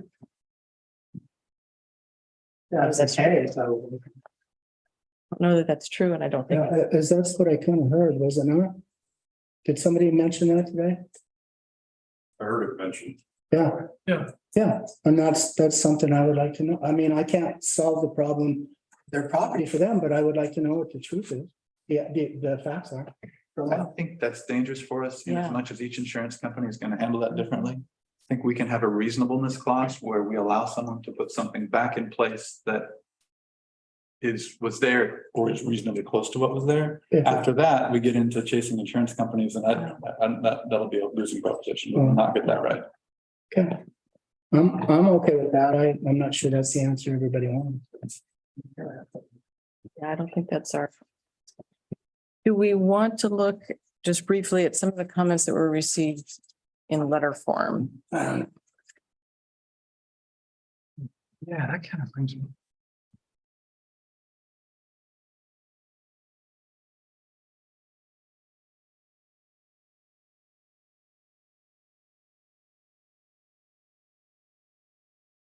For instance, the planning department very kindly just summarize some of the comments received. Is there anything we see here that we feel needs to be addressed or maybe clarified? What are we looking at? This memo? Memorandum? Yeah. 19.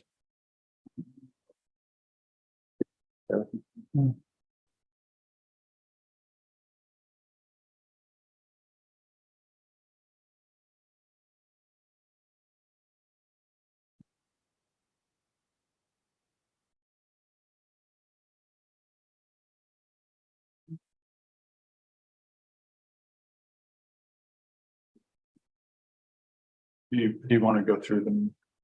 We do briefly, just to make sure that there's not something here we need to set up for next time. Okay. Why don't we start with the concern that that could only be improved with one house. Right. And I think that was intentional in the code because when you start bringing in multiple houses, you have multiple sewer lines, et cetera. But if you have a large lot, you could always subdivide. Yeah. And Or partition. petition process. Okay, So so the answer to that is kind of like, it's not exactly accurate. Can do it. So somebody with a 10-acre lot that has Yeah. You would, a 500 square foot Right. wetlands that on one corner of it, they could delineate it so that there's Yeah. still at least 5,000 square feet on each section, and then Right. they could 9 houses or whatever is left of that lot. And right. those other homes would not be within buffers. They wouldn't be wetland overlay. They would be They would be. whatever the standard Yeah. zoning for that. But in that situation, we'd also ask them to separate out that wetland and put it within its own piece of property. I think there is actually somewhat of a error in the draft code because that got dropped out. Right, that's what I was talking to Marcy about. Okay, so that's already been raised. this one's a little tricky. The path definition needs to be clearly stated that it's addressing public access bike and footpaths. Otherwise, staff could be inappropriately apply this to private walkways between a garage and a house. Okay, so because that is a specific site Yeah, we can't that is in comment front of on us, that. I don't think we can comment on that. The next one is, I think, a misunderstanding. So I think this relates to the 1,000 square foot reasonable use. Floor, shall we say? So if you have significant upland, you would apply the floor area ratio to your upland and you could build a house that was allowed through the standard floor area ratio process. But if you apply that process and you have less than 1,000 square feet print available to you, then we have provided a means to use part of the buffer or the wetland as necessary, just to avoid precluding the property. So I think this was just a misunderstanding.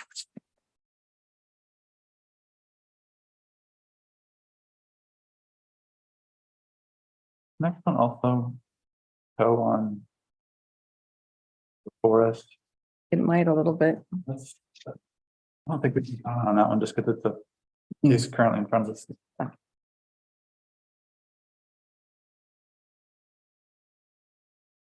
And I think this following one would be completely contrary to the idea of clear and objective standards. If we start saying someone can walk in and provide us a report that says there's no impact, that becomes a discretionary standard that we could not administer. Yeah. Okay.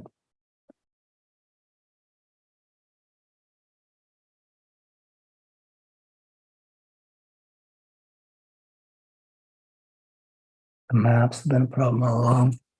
Yes, and you did a beautiful job with the map showing impact. And I'm assuming you get the job eventually, maybe Robert, of clarifying maps versus. Did a nice job. Did a beautiful job, but our online maps will be brought into line with the local Yes. wetland inventory and all that. Yes, we would need to go through an update of that resource. Yeah. That's just unfortunately your time and your effort. This next comment It's a specific. is pretty specific.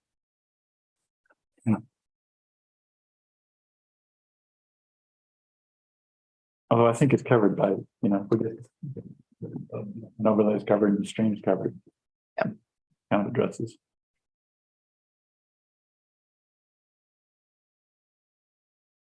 Next one's very specific. Yes.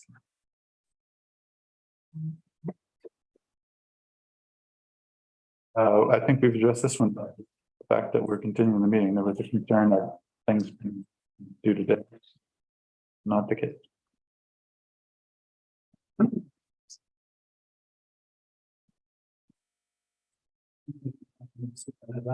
Not sure she understands. I don't know, Marcy, but Karen.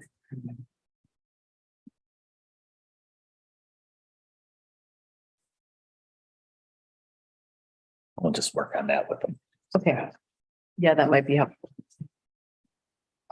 Okay, so we got through that. Yeah. I went through how, let me pull this out, so I'm not just off here.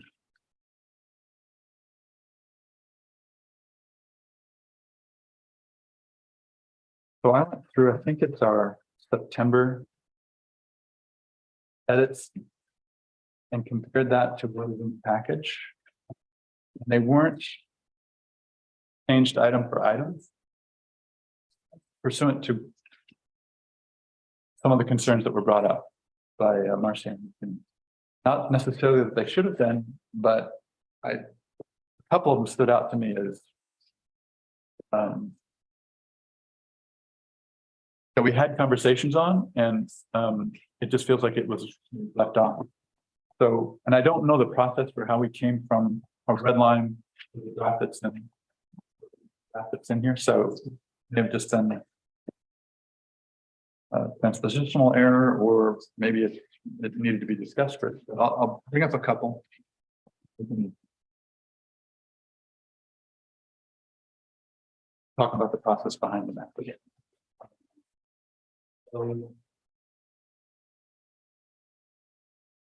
From our September 13th meeting, we have a set of red line with notes in the right margin. Comments in the right margin. That's exhibit C1. I'll give you the first comment and then I'll jump into some specifics. It'll fall on the same page here. Okay, so we're talking. ER1, I didn't see any mapping of wetlands in the comp plan maps. The only geographically specific wetland reference.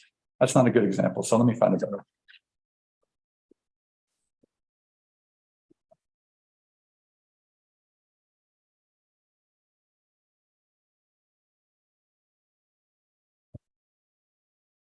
Okay, so KL 13.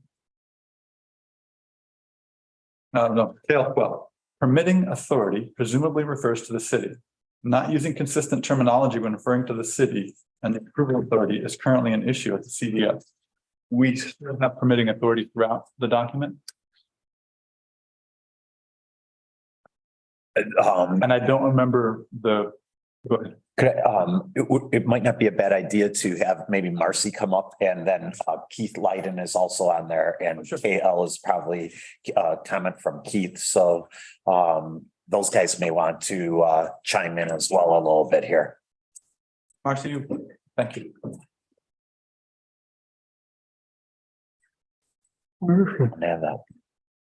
C2? I'm sorry? You don't have exhibit C2? I don't have, yeah. It's C1. But we'll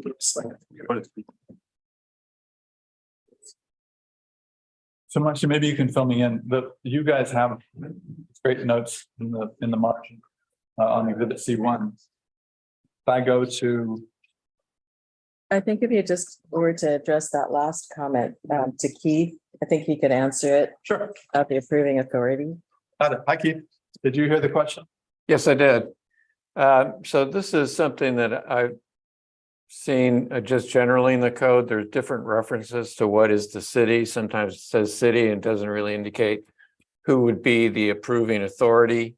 In this case, it says permitting authority. I think maybe somewhere else that you even use the term approval authority. So it's really just to try and standardize what you mean. And some of this might we can work on this perhaps some more when we talk about the future Article 2 in your reorganized code, where we'll have a procedures section that covers all the different procedures, and we can just talk about what reference we want to make in different cases as to who the permitting authority is. So for example, if it's a type 1 building permit, the approval authority would be the city manager or something to that effect. For a type 3, it would be a planning commission or a design review board, for example. So it'd just be to be more specific as we go through the entire ordinance on what you're referring to, so everybody's clear on who's in charge. Yeah. I understand what you're saying and really like that comment. I guess I'm a step back from diving into the details as closely as you just did there, but thank you for that. I'm looking at exhibit C1 as a set of suggestions that you guys, or comments that you guys had. And then I look at exhibit C2 and I see what I can best describe as a hybrid. It appears that some of the comments were incorporated and others were not. And I'm trying to understand the process behind how we went from C1 to C2 and how those decisions were made to incorporate some pieces of the comments and how some others were left unchecked. And once I understand that process a little better, I think we then can have a constructive conversation around how deeply we dive into, I guess it'd be exhibit C1 to make sure the edits crossed over to. Don't we want to be looking at exhibit A1 because that's really what's before us? So both C1 and C2 are sort of history. They're history. Yeah, they're. Thank you. I knew I comment on that real too, because a lot of that was just a lot of comments that were received and discussed by both at the joint meetings. We did definitely discuss these committees. And then I think what was happening was Keith, myself, we were taking these comments and having meetings on our own, trying to craft the ordinance that you have before you this evening. Got it. Okay. So there was comments taken. I missed that. Comments with us. And we wanted to take those and made sure when we were meeting by ourselves before we brought the last version to you that doesn't have comments, that's a draft. We wanted to incorporate and have discussions amongst ourselves before we made a decision about the draft that's before you this evening. Okay, thank you. I wasn't tracking on that, and it's really helpful to understand the process. So let's take an example of the permitting authority question. I haven't gone through each one of these drafts looking with that sort of an editing detail. Sure. How was that handled? And I think Keith, just like you were mentioning, I think we were trying to get it so that it was consistent. So, I mean, from that perspective, that's how we've been trying to do it. So if there's anything that you see and you want to bring up, but that was the goal. And I don't know if you have anything else to add on that, Keith, but that's, we took those items and we tried to make them the same. And if they're not the same now, what we want to do is at least, as was mentioned, as we continue with the update, continue to update it as needed. But our whole goal here is simply to try to take these. I don't know, Keith, I think from our perspective, we went with, I think, city manager or designee a lot of times. Do you recall? It has permitting authority, Yes, permitting authority and Permitting authority. but then you clarified who that authority is with the new table 1743-1. I think I did. I think one of my main comment is that when you're putting together a code, it's always better if it's a team effort, because you can be writing along and know in your head what you mean, but then what you do on paper doesn't quite say that. And so I think it'll be really productive if you folks do take a close look at it. And if you see some things that aren't making sense to you or don't seem to match up with what you recall, that would be very valuable, because as you can imagine, we had a lot of moving parts with this reorganization to try and get it into a place that would be a lot easier for everybody to understand and for the staff to administer and for you folks to make decisions. So that's really the objective here. And I think we're really close, but there's no doubt some fine tuning wouldn't hurt. Yeah, that helps a bunch, just understanding kind of how we. Well, speaking of fine tuning, I have two fine tunes to 1743-070 F, wetland lot of record. D. Should probably, and when you do some fine tuning next, let's be really, really clear about that building footprint question for reasonable use in 1,000 square feet. So not only just make sure we're all saying what we mean, but also I noticed like in D, it says the building coverage within the buffer does not exceed 1,000 square feet. I think we're really saying the building coverage does not exceed 1,000 square feet. And I would say the same would apply in 4D as well, that same subsection. And then one more fine tune to offer. We're still in 1743-070 now G, land divisions and lot line adjustments. Maybe I'm not reading this correctly, but I wanted to make sure we clarified that those land divisions and lot line adjustments would be done such that the wetland itself would not be cut into pieces, so that the wetland remains on one lot only. So you couldn't say, draw a line through the middle of the wetland and put it onto two separate lots. And that was in the original draft. I don't think it still really stands out to me as in this current draft. But one of the things the Planning Commission has been to quite a number of times is if you start making a pie out of the wetland, pretty soon the benefits of protecting the wetland, it gets a lot harder, because one person's doing one thing at one corner, someone else does something different, and pretty soon we see degradation happening. Okay. I think that's a case where I wasn't quite clear what you folks were intending, because what I was reading was that it couldn't be part of the partition. And I was thinking, well, no, it's part of the property. It has to be on the plat somewhere. And Right, so and that, well, so, we were just trying to say you can't draw a line through the Got it. wetland. So if you Okay. could help us clarify that, that sure, would be beautiful. sure. I think that looks like something that would just be an additional bullet under three, Yes. so be C, 3C or something. Exactly. With the wetland itself cannot be subdivided. And must remain on a single. Exactly. But otherwise, I do want to thank the team. I really like the way you reorganized this and you cleaned up our attempts with the language. It reads much more clearly. So I truly do appreciate it. Thank you. The other thing for you folks to keep in mind is what we were also thinking of when we wrote this and organized it in this way is we're thinking that this, when we get to code amendments later, this might be a template for other chapters as to how they're written. And so maybe look at it that way too and see if this feels like this would work for you. One of the things that we're also thinking right now is that all the definitions that are used would go into the front of the code in 1704. Yes. And so I put the definitions in here as 015 as a placeholder, thinking when the code gets reorganized, it gets moved.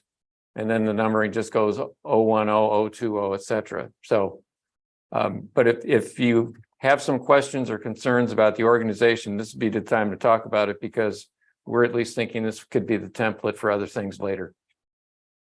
Well, that's great to know. And maybe that's something we could continue to think about for next time. Yeah. Thank you.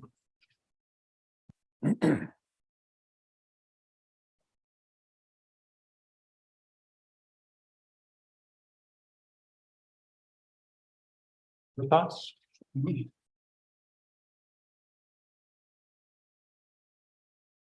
Okay. Do you want to move on? Absolutely. Okay. Well, we've got a few other things here. We have a tree report. Oh, it's great report. Thank you. Bye-bye. Thanks again, Marcy. Thanks, Keith. Bye-bye.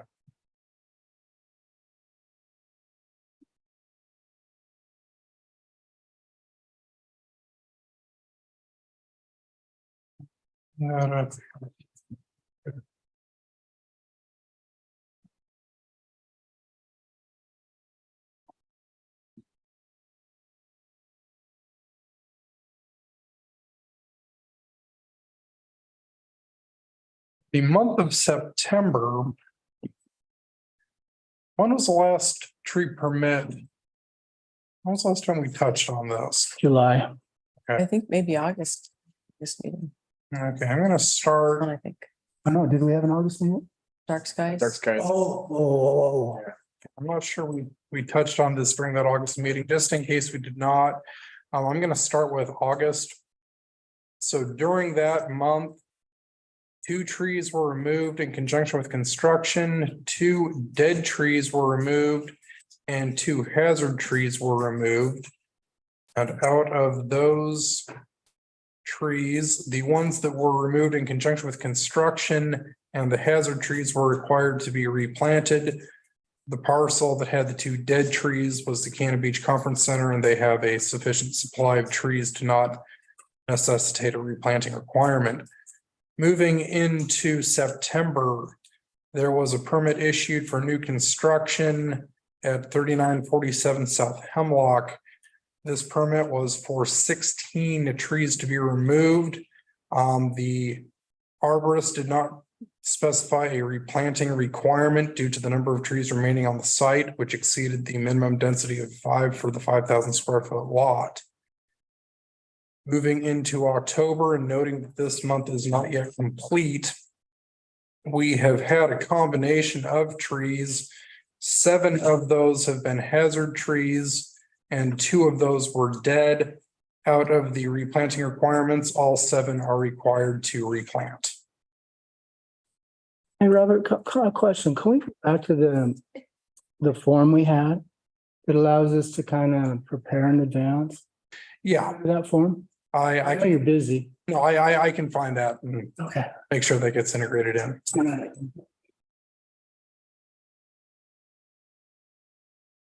Okay. Any ongoing planning items? We continue to work kind of with the Regional Housing Authority Committee. Had a meeting in early October, talking affordable housing with the different communities, Warrenton, Seaside.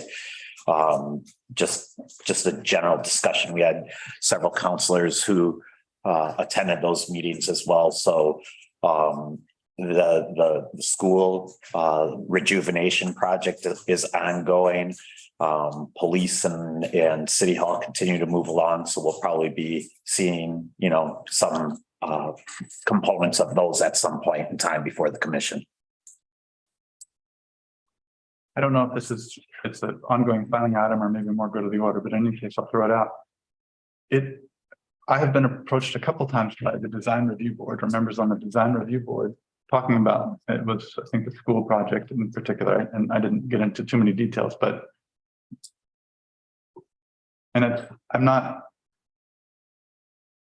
ready to jump in and go, this is how it ought to be, but it does seem to be there's some disconnect, and it's surfacing in different ways between the way our bodies operate. And, you know, I wonder, they had suggested maybe coming together with the planning commission to talk about how we might work together. And my thought is, you know, maybe that would be a larger conversation. I've never been involved in any conversation that had city council, design review board, any of the boards that play together saying, hey, this is kind of the big picture for how you guys operate together. This is how it's supposed to work.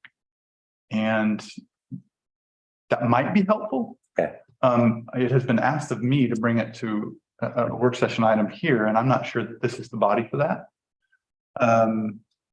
But I do think it could be something useful is for us to come together and just figure out how we work together on these projects, on these different projects that come before us. And that might even help with the, you know, in terms of the code audit, thinking about how we work together through this code. Maybe it's a part of the education. I don't know the answer, but I do know when I see something that doesn't look like it's working as smoothly for some people as good. So I'll just bring that up. I don't have an answer on it, but Yeah, I mean, it's something we can talk about internally. I would want to obviously be talking to city manager and maybe even having council input on something like that. I've been trying to meet with people individually, you know, as whether it's for this stuff or with ordinances, with items before you guys, with items for them. So it's not as though we're not trying to make efforts to try to help make things, educate people on what we're looking at and try to do it in the most efficient and effective way as possible. So we're trying to keep lines of communication open. There have been a couple of items that they've talked about where they wanted to send stuff back to Plan Commission, where items had already been addressed by a council level and could not be done because land use decisions had been made. And so I'll just continue, I'll take those comments and continue to think of other ways that we can maybe do that. But there are certain things that each of the committees are responsible for. And sometimes people may not want to hear that, but certain committees have certain responsibilities. And so I'm not saying that it's a right or wrong answer. I'm not saying, but the best thing I can do is continue to kind of educate and make sure that we all know kind of what we're supposed to be doing at our committee levels. You guys are familiar. You can always call me on more than I've met with each of the members individually at the design review board, and I'll continue to do that. is that something I know in some of our legal training, we've talked about our roles and how we're able to operate. Maybe it's too specific to Cannon Beach to talk about how they operate, but maybe it's not. Maybe it's something to have someone train people on. I think, you know, I don't know what the tenure is on the design review board, but obviously, you know, there's turnover. it might be helpful to have that sort of training at some point, whether there's a manual or. Yeah. Sounds good. Well, I appreciate the feedback and it's something that we can continue to think about. And, you know, I'll just keep working with each of the committees as best I can to make sure we're trying to get done what we're after. I don't have a great answer for you either, other than to say my ears are open to the comments and the feedback and more than willing to try things, do things better. You know, where I have a blind spot, Stephen, is I don't know.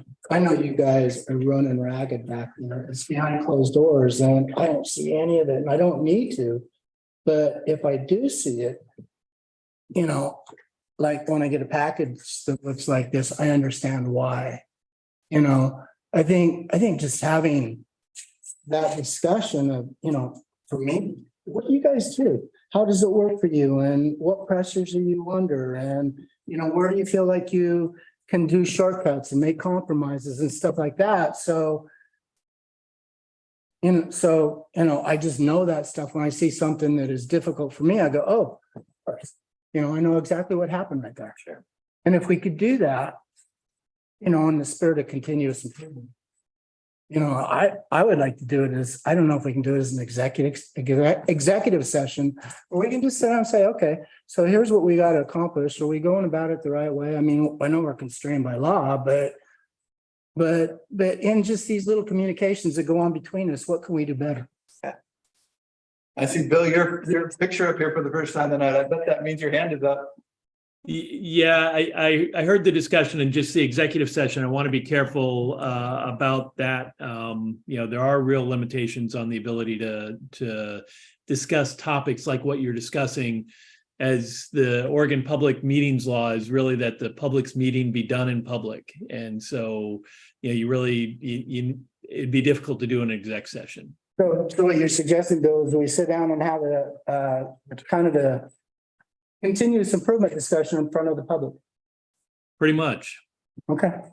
And I know we did have, I believe, Carrie Richter. Yeah, the training was great. From, you know, and that's something that certainly, you know, if we wanted to ask, I'm sure these guys would be more than happy to provide that. So that's, you know, potentially another option.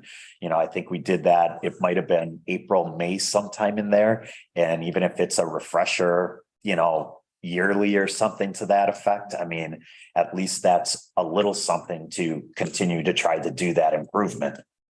That was your first meeting with us. I believe so. I remember that. And that was good training, Bill, and we should do it more because I walked away understanding a little bit more about.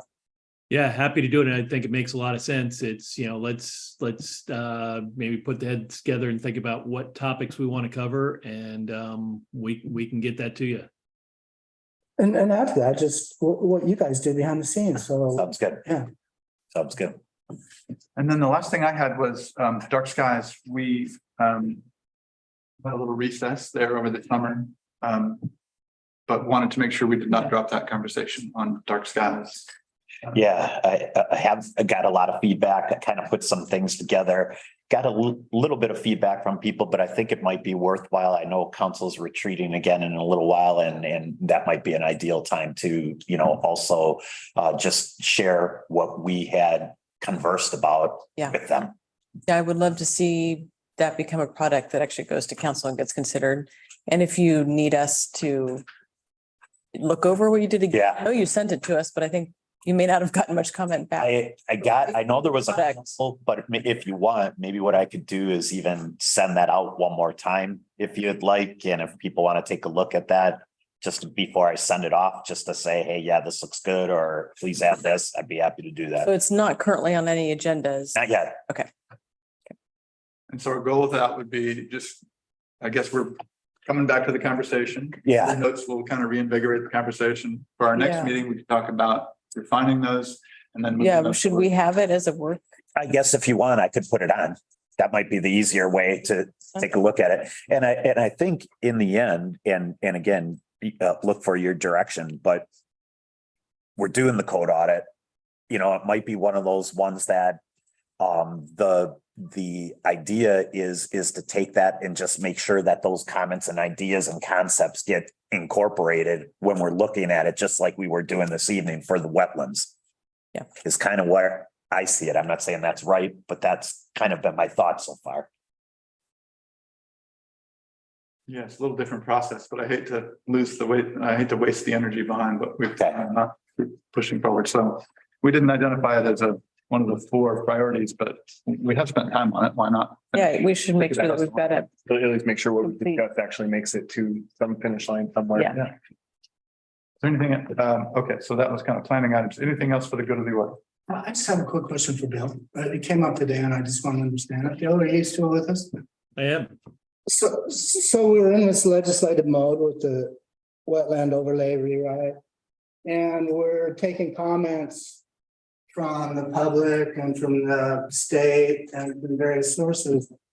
That was the product of a number of concerned citizens who also happen to be on these boards as a focus group. Are we now, since we've had this hearing, prohibited from sitting down with Herbsworks or as a focus group and discussing with them, you know, how they're adjusting the comments from the state? No, you're not. And that actually brings up a good distinction that I want to reiterate. The Planning Commission acts, well, in 2 major ways. One is quasi-judicial, where you're acting like a judge on a particular permit. And in those situations, you're barred from contacting people involved. Everything's got to be done. You know, you've got to make your decision solely on the testimony that you receive and the documents in the record. In this case, you're acting in a different way as a legislative body. And there is no bar on ex parte contacts. There is no we compile a record of what people formally submit, but you're free to discuss whether it's with Herbsworks, with interested citizens, or anybody else, and get all the feedback that you can. The one prohibition is meeting as a quorum of the Planning Commission. You know, you can't get together outside the public meeting process. Right, but that focus group is, I mean, it was properly assembled. Right. Continue to operate on that. Okay. Yes. Along that line, Bill, can you take a look at the chair instructions for tonight and revise those instructions to reflect what should be covered under a legislative hearing, just to make sure we are touching on everything that should be touched on. We did start to frame it under a legislative or a quasi judicial process, and I want to make sure we're covering dotting I's and crossing T's. Okay, I'll work with Steve, make sure that we have the distinct sets of instructions for the chair. Perfect. Thank you. Sorry about that. That's my bad. I didn't know the difference. Well, And I can now, for you. yeah, thank you. That's on me. I had one thing for good of the order, kind of a question, may not necessarily be something that we discuss anyways, but I know we're housing is one of the things that is been identified as priority through the code audit. And within our packet, within one of the things, there was a survey that was provided, the 2019 Clatsop County, County Housing Strategies. Does anybody know how often that type of survey gets done? You don't know that? Generally speaking, those are need dependent studies. Okay. So there's no fixed interval that those go on. Okay. In fact, right now with that Clatsop Regional Housing Task Force, we're currently in the process of pursuing a grant from the state that would work on doing sort of a housing snapshot for communities along the coastline of Clatsop County, basically from here up to Astoria. And so that would probably, because it's newer and possibly a little bit better refined information, that would probably replace the 2019 study. Okay, yeah, there was just some information that was in there that feels super out of date. Even though it's 4 years ago, it's not very old at all, but references to Cannon Beach's population being 1707. And that it's 1498, I think, is what the census had. So we've dropped 300 around approximately 250 or so residents when that study proposed that we were anticipating a growth of 193. Yeah. And so we've gone in the exact opposite direction of what the study suggested. So it's significantly out of date. And I just wasn't sure what sort of timescale those surveys get redone and updated on. Yeah, like you're saying, it's one of these ones that we're participating kind of regionally. Astoria was required to do, I think, because there were 10,000 housing needs. Correct, because the city of Astoria crossed the 10,000 population threshold, they triggered a number of state requirements as far as doing a housing needs analysis. Their project is going to be delayed somewhat for a few reasons internal to them. And they're working with the state on that. So this would be sort of for them preparatory for that. But since our population threshold is nowhere near that state requirement, we would get something a little bit different out of it. And we would get kind of better locally refined information, ideally, that we can use to better inform decision making. Okay. So we're going in as a group. So Warrenton, Seaside, Astoria.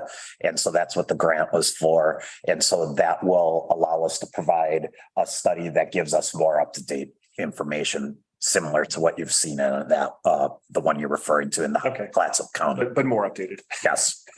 So there, if the grant gets approved, then we'd move forward with that, and it'd probably be, I don't know, probably 6 months to a year, don't you think? Possibly. My understanding is the grant, there's nothing saying that the grant's not going to be approved. I think it's just going through bureaucracy right now. Yeah.